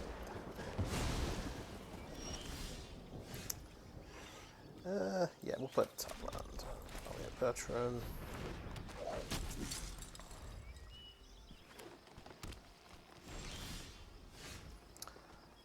Now, Branch Rider. We don't have green, but we can get that green next turn with the Crystal Grotto.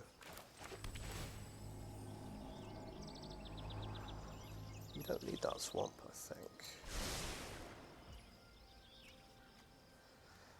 think. Swinging for 2. Another lightning strike. Okay, Captain's Call.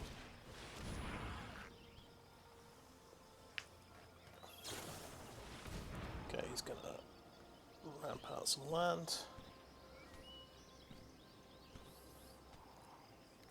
Interesting, with Heroic Charge next turn, I do quite a lot of damage potentially. So that's already 8 damage. We can do 16 damage.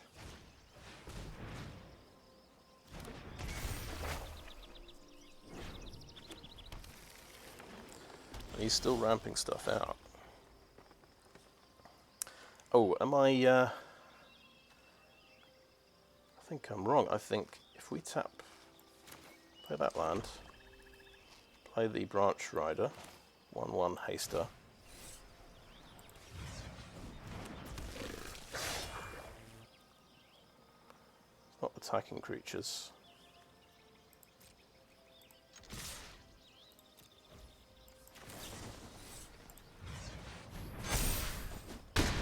That's nuts.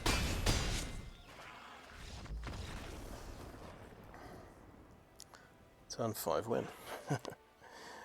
Okay.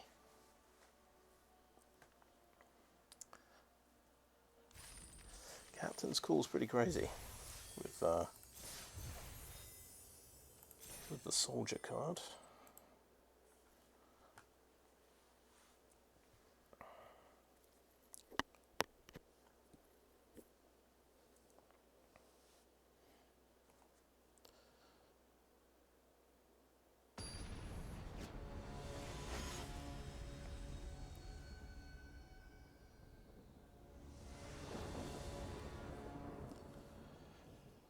Right.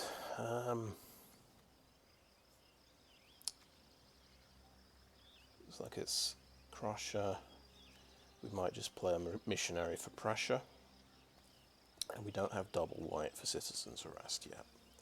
But otherwise it's good. 2 cards we can play, and plenty of land.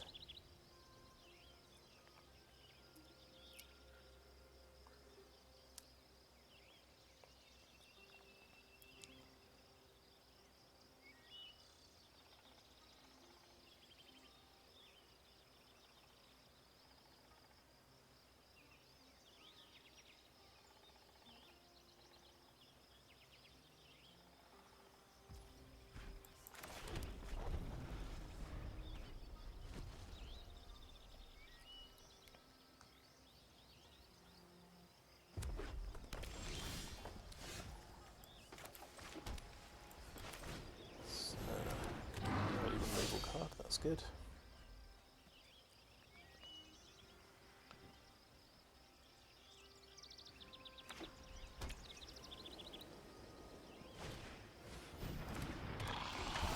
Right, Phyrexian Missionary for pressure. We could remove that. It's a bit, it seems a bit stupid, but it's just the case we don't have much better to do, so.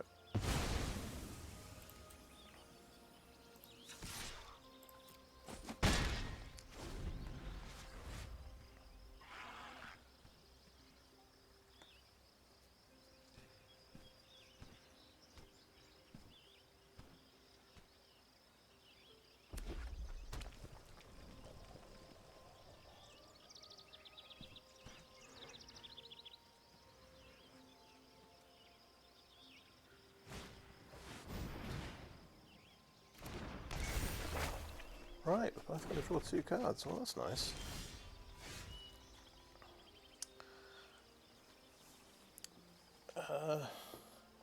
He gets a bird. That's some +1/+1 counters. Okay. So we'll play Elasil Core.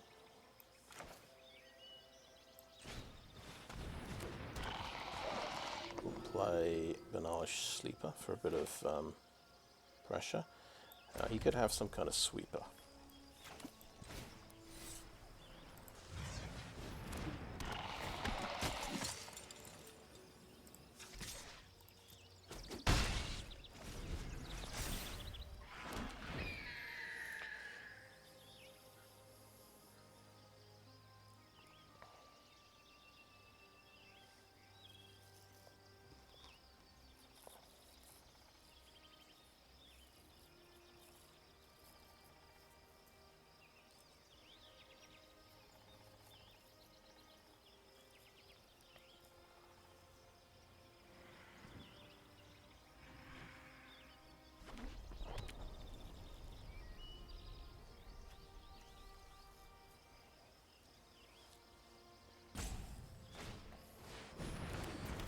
This monarch has haste, could attack.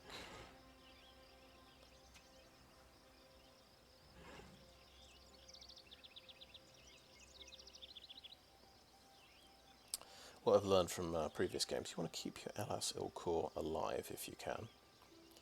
You don't want to just throw it into mindless trades.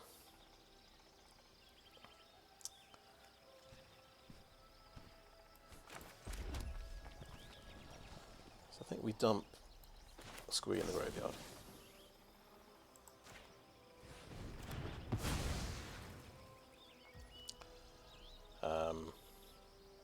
I could attack with the Sleeper, but he would trade off with the Bird. It's the most aggressive play, but seeing as I have a Dragon Whelp... Oh.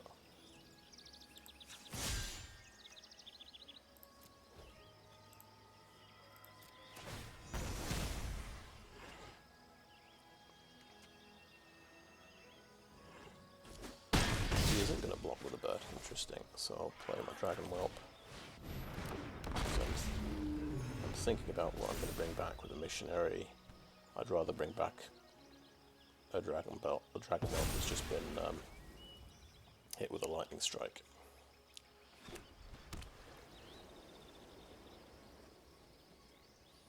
Hey, now a 2/2 flyer is a pretty good trade for a 3/1.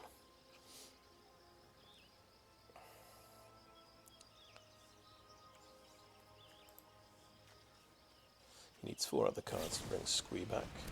Something's blown up. Yep. Something else is blown up.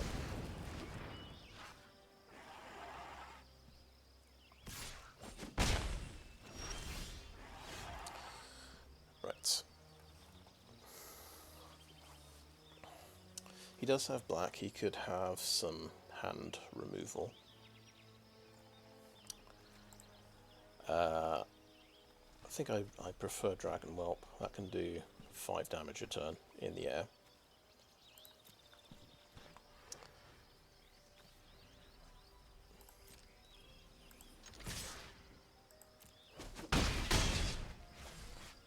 So play the Missionary.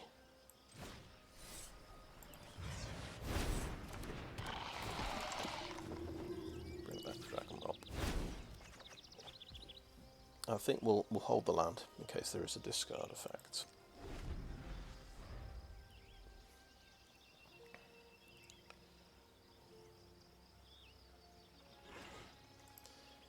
You can nearly bring back Squee.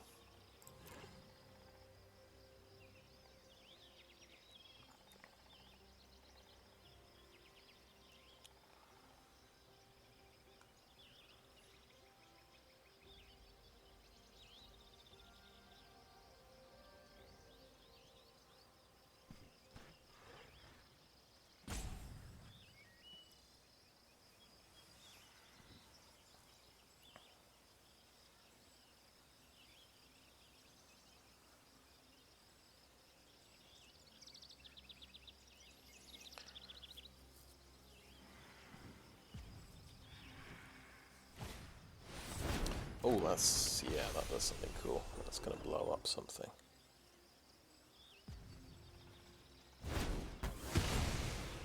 Okay, he's out of there.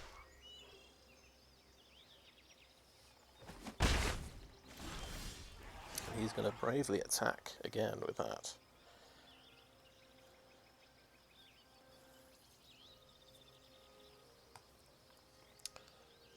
I think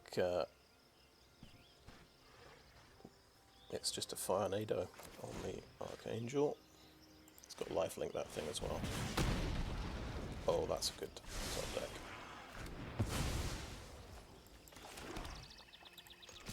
We'll go at 3/4 of the one and play a land. Because he probably wants to spend mana dealing with my guys. He can bring Squee back.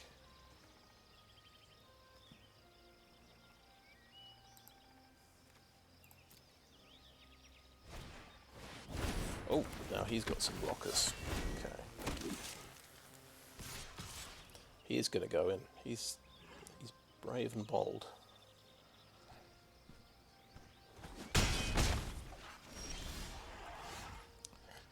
But I think my best move is Whelp and Samite Herbalist this turn.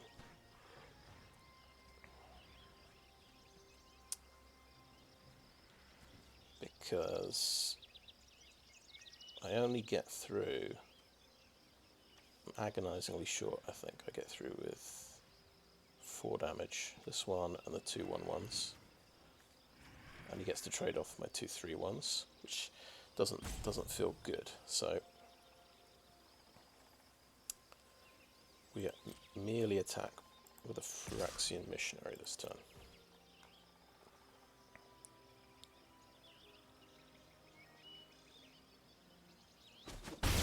Okay.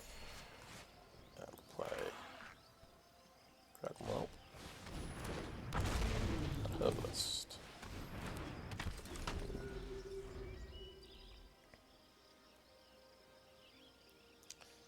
See if he's got discard. If he can sniff out the Keldon strike team.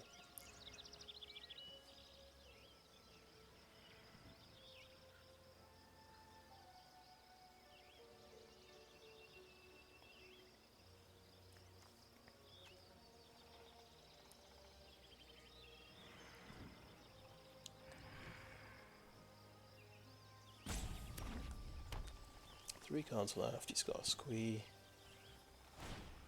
Captain's Call. Okay, he's got a lot of blockers.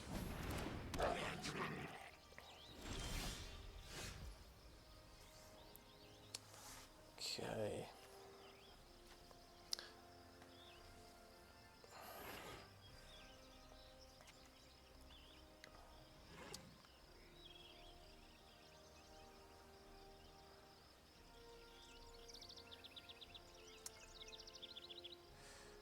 I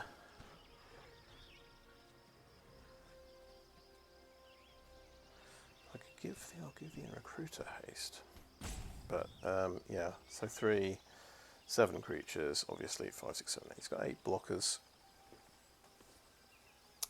He can trade off here with the Missionary if I were to attack like that. So he's got favourable blocks. I think I just attack with a Dragon Whelp.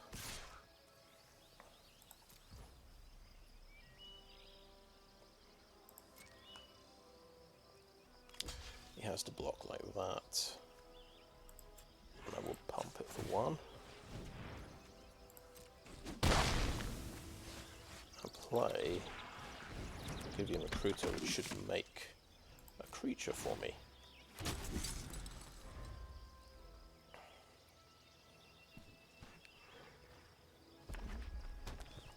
One card left and a squee. 7 blockers. Does he have another Captain's Call where he needs to block a flyer as well? Playing the squee.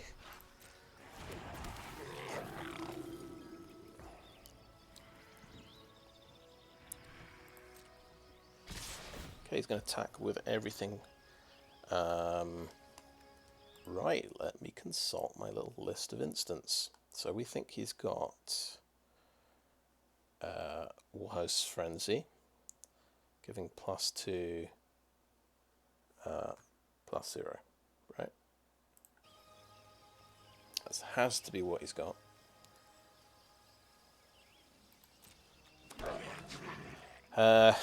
So we are going to block.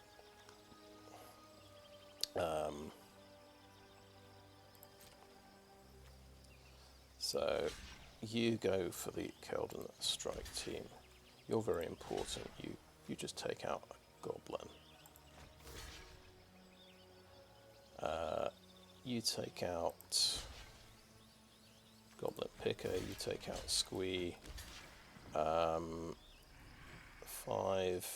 That would be 15 damage he does to me. I think I'll block one of these safety first. 5 blockers.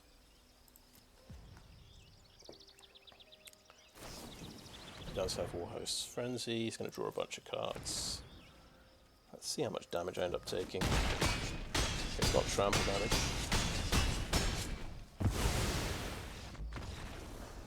Got to 7. Glad I made that list of instants now. So it's paying off.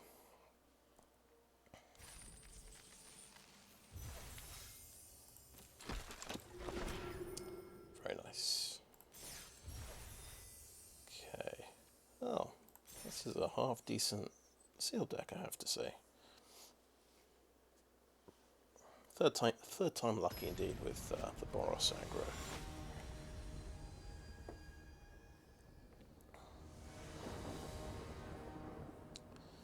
Okay, that's covering the bases. We have just white cards here. 2 removal. 3 drop, 4 drop. Okay, let's keep 7.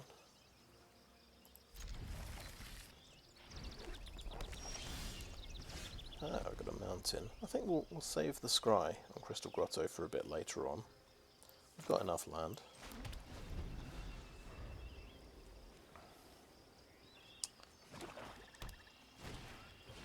Raven Man. It's the third time I've seen this guy.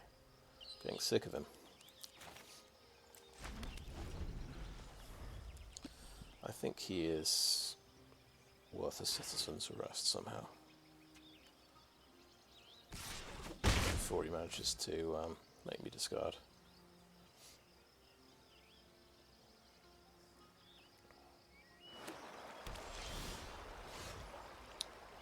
Okay, another planes.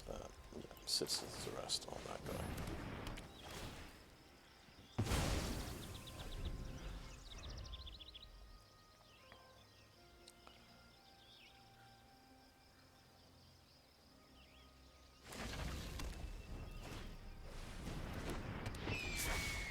Okay, 1-3.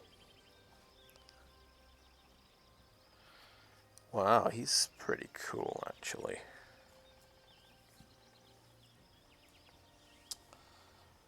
Pretty solid blocker. I'm tempted to just Prayer of Binding this guy as well. But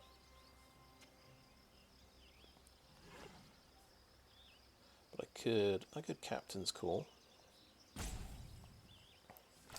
just going to hold on to my scry for a bit longer.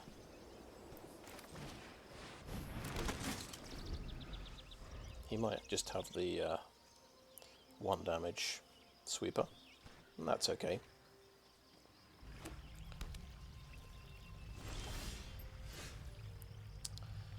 Okay, so now we'll play the Crystal Grotto. And we'll see. Yeah, that's a good card. Quite happy with that one. Now we could Prayer of Binding this guy.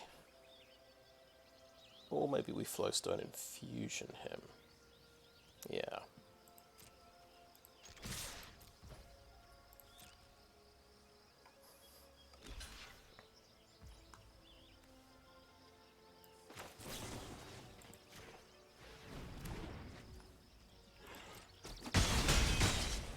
Yeah, that felt pretty good. So, and now we just follow up with the Cavalier.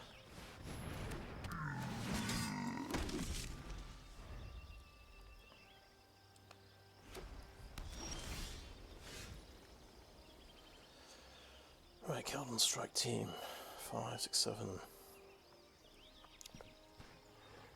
10 damage. And if he has the 1 damage sweeper, well, he'd have probably used it already. Or we just, play a 4. I think we'll hold the strike team. He could definitely have the 1 mana sweeper here. That's all the hallmarks of having a 1 mana sweeper. We'll attack like this. Get through, that's cool. And we'll go for a tough creature.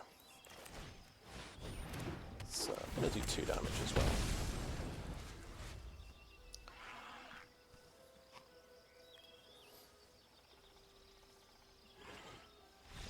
Okay, that did it. It's funny how sometimes it just gets easier as you go along for no reason. Oh, well, no. Two games ago I did change it. I did trim it down to 40 cards. Maybe I did take out the right cards this time. Okay, that's good. So we've earned our entry fee back. Very nice.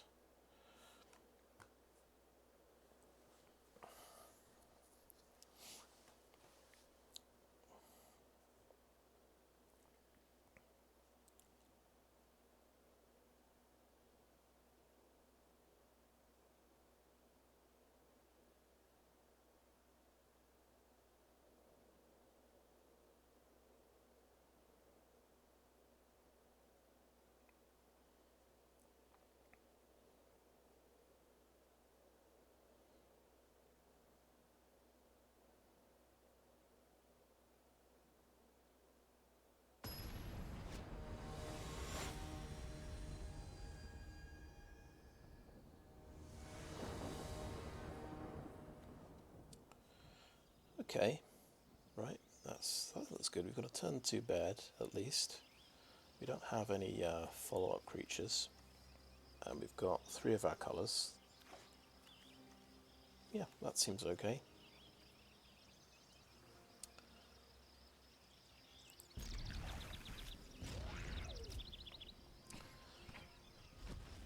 Up into top deck a land.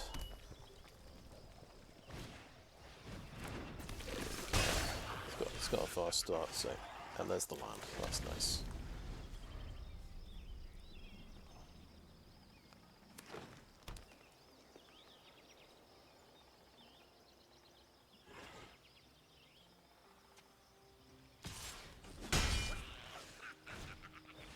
That's a really fast start.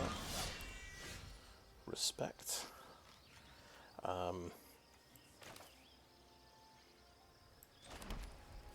our recruiter.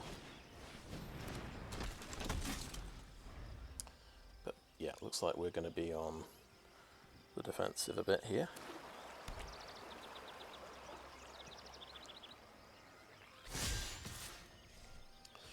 Okay, yeah, so we can pump that guy up, and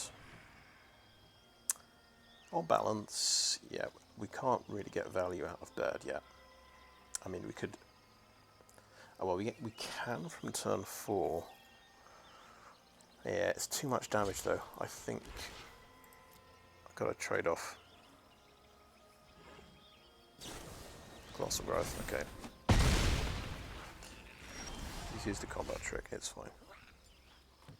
Okay, we don't have a black mana for the Benalish Sleeper.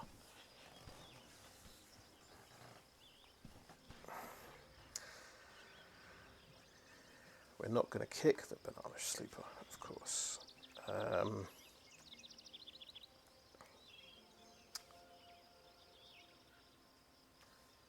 we'll play the Forest.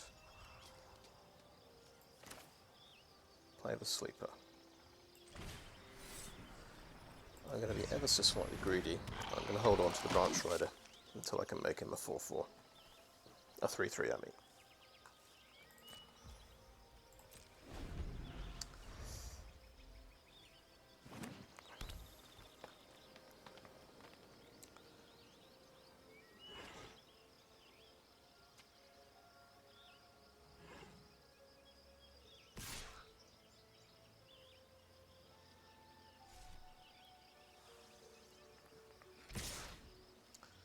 Okay. Trade with the Steel Crusher, I think. He didn't pump because he's got another creature. Okay, 2-3 menace is pretty good.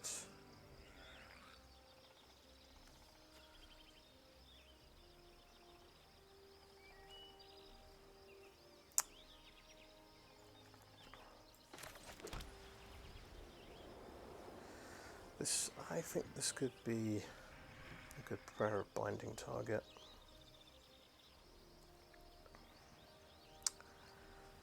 I could do a Captain's Call, I could do a 3-3 Branch Rider.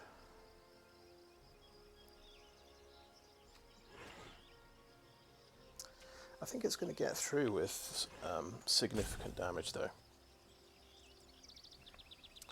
I think, yeah, I'm going to go with prayer binding on this guy. I'm going to play at that sorcery speed, but that's fine.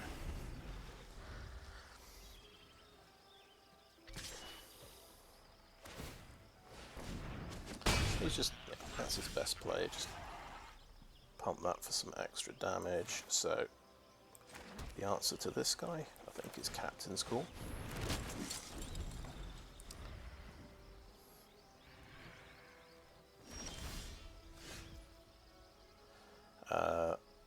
We could Branch Ride it, but it will get traded off. Do we do just Tornado on that? It seems a bit dumb to do that.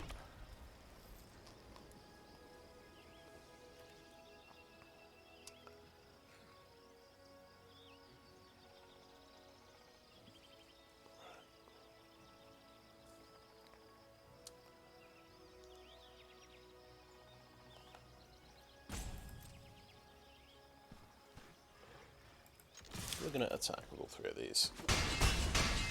And I'm going to Farnado him. I don't care. I get to scry, so I get some value. Okay, I get another creature. That's fine. It's excessive, but he's okay.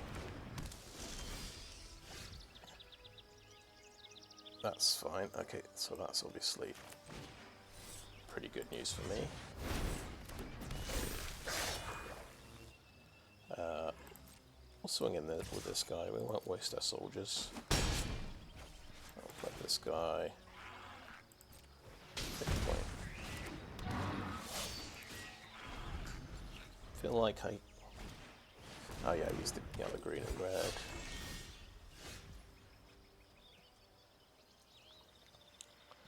Okay, he can pump things whenever he becomes tapped. That's quite good. So this guy's going to enlist and become 3/2.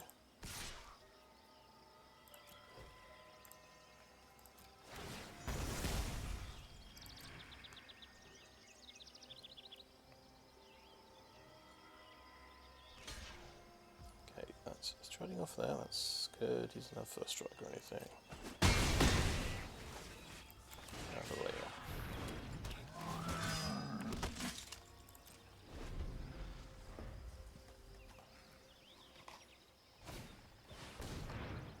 Oh, well, right. More land. Because yeah, he was the one with the fast start here.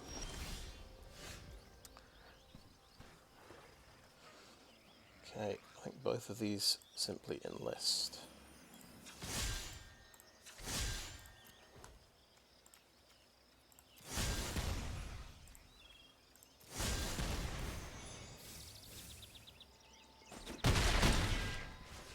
And play the Outrider for how much damage? 3, pretty close. I think he's looking, he really needs a sweeper here, I think. 2 blockers. Okay. Go ahead and attack with everything, I think.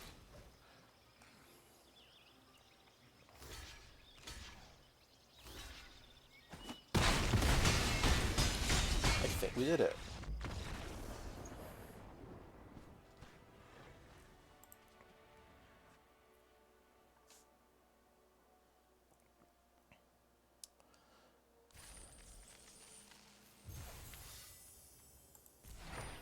I guess I have to play 40-card, tight 40-card decks from now on, because I didn't lose a game after I did that. I think, yeah, I was on 2 and 2, and then won 5 in a row.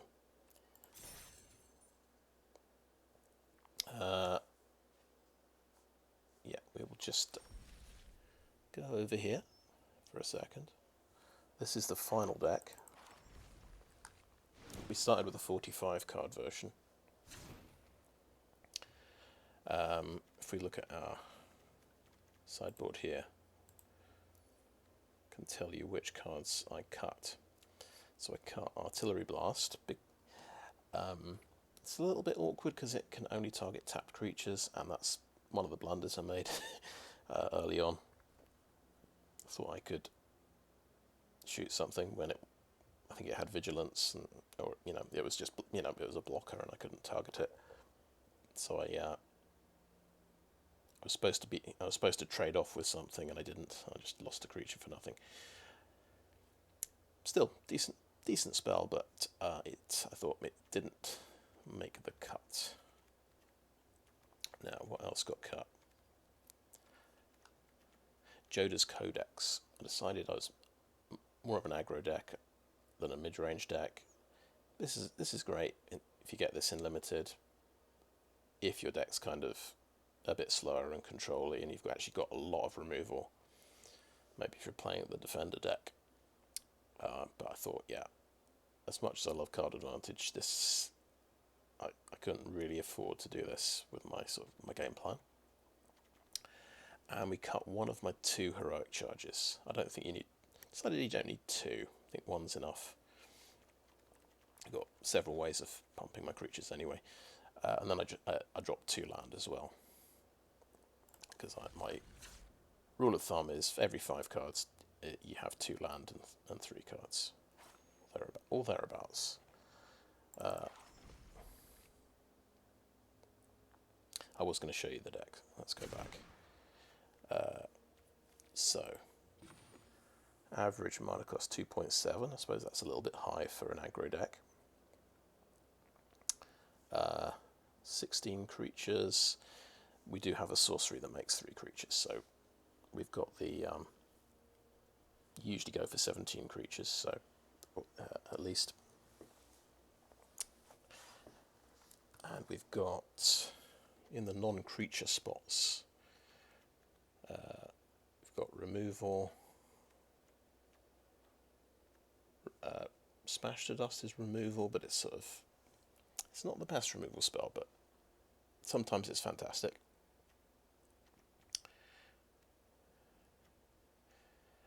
Yeah, we've got Citizen's Arrest, that's really good. Removal. Heroic Charge is a pump the team spell, a bit of a finisher. Yeah, I think that's what we used to get our turn 5 win. Another removal spell, another removal spell. So yeah, 5 removal spells and one pump spell.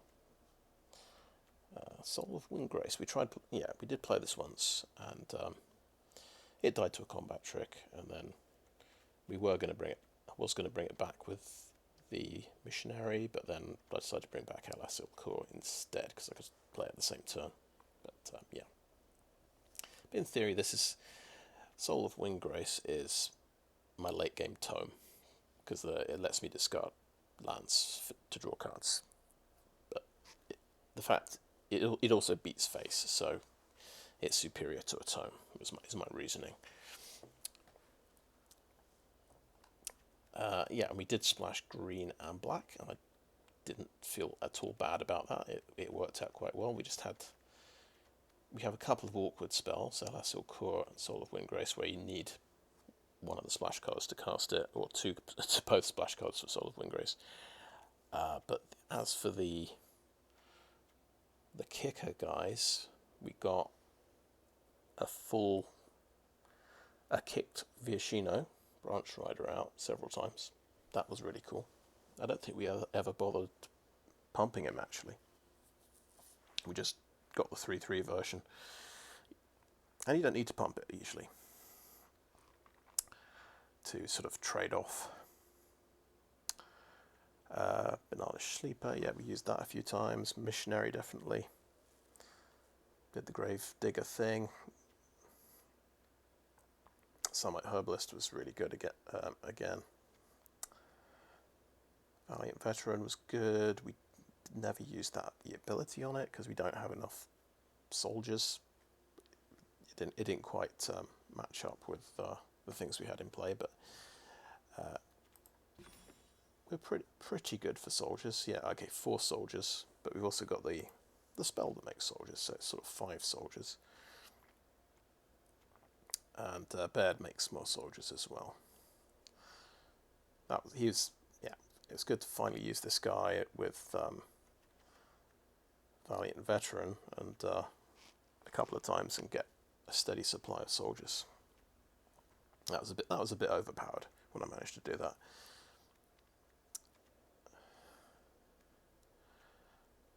Yeah, Keldon Strike Team's pretty fantastic because it's 5 haste damage for 5 mana, and it can be more, of course, if you have your what's he called again? Valiant Veteran. That's right, to actually pump his soldiers.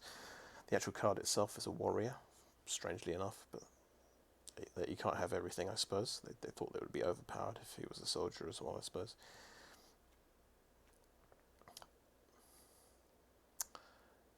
Dragon Whelp was quite hard to cast, but it was decisive in one of the games. Yeah, Varnado's pretty good. Ares Outrider was pretty good for the top end. We decided not to play the 8 mana red creature. What's it called? Molten Monstrosity. Bit too expensive. Even though, you know, you can enlist things, get their power up to make your monstrosity a bit cheaper. But I thought, I have enough top end. I don't need the monstrosity as well. And I've tried the monstrosity as well in the previous sealed, so it didn't impress me too much. I think it's that situation where you don't have any creatures and you just have the monstrosities in hand, and it's a bit difficult to cast. So yeah, pretty happy with how that went. Makes up for the last two sealed events. I went 0-3 in best of 1, then 1 and 2 in best of 3. Right, so let's claim our prize here. So, very nice. Right, yeah, I think that is a video. So, thanks for watching.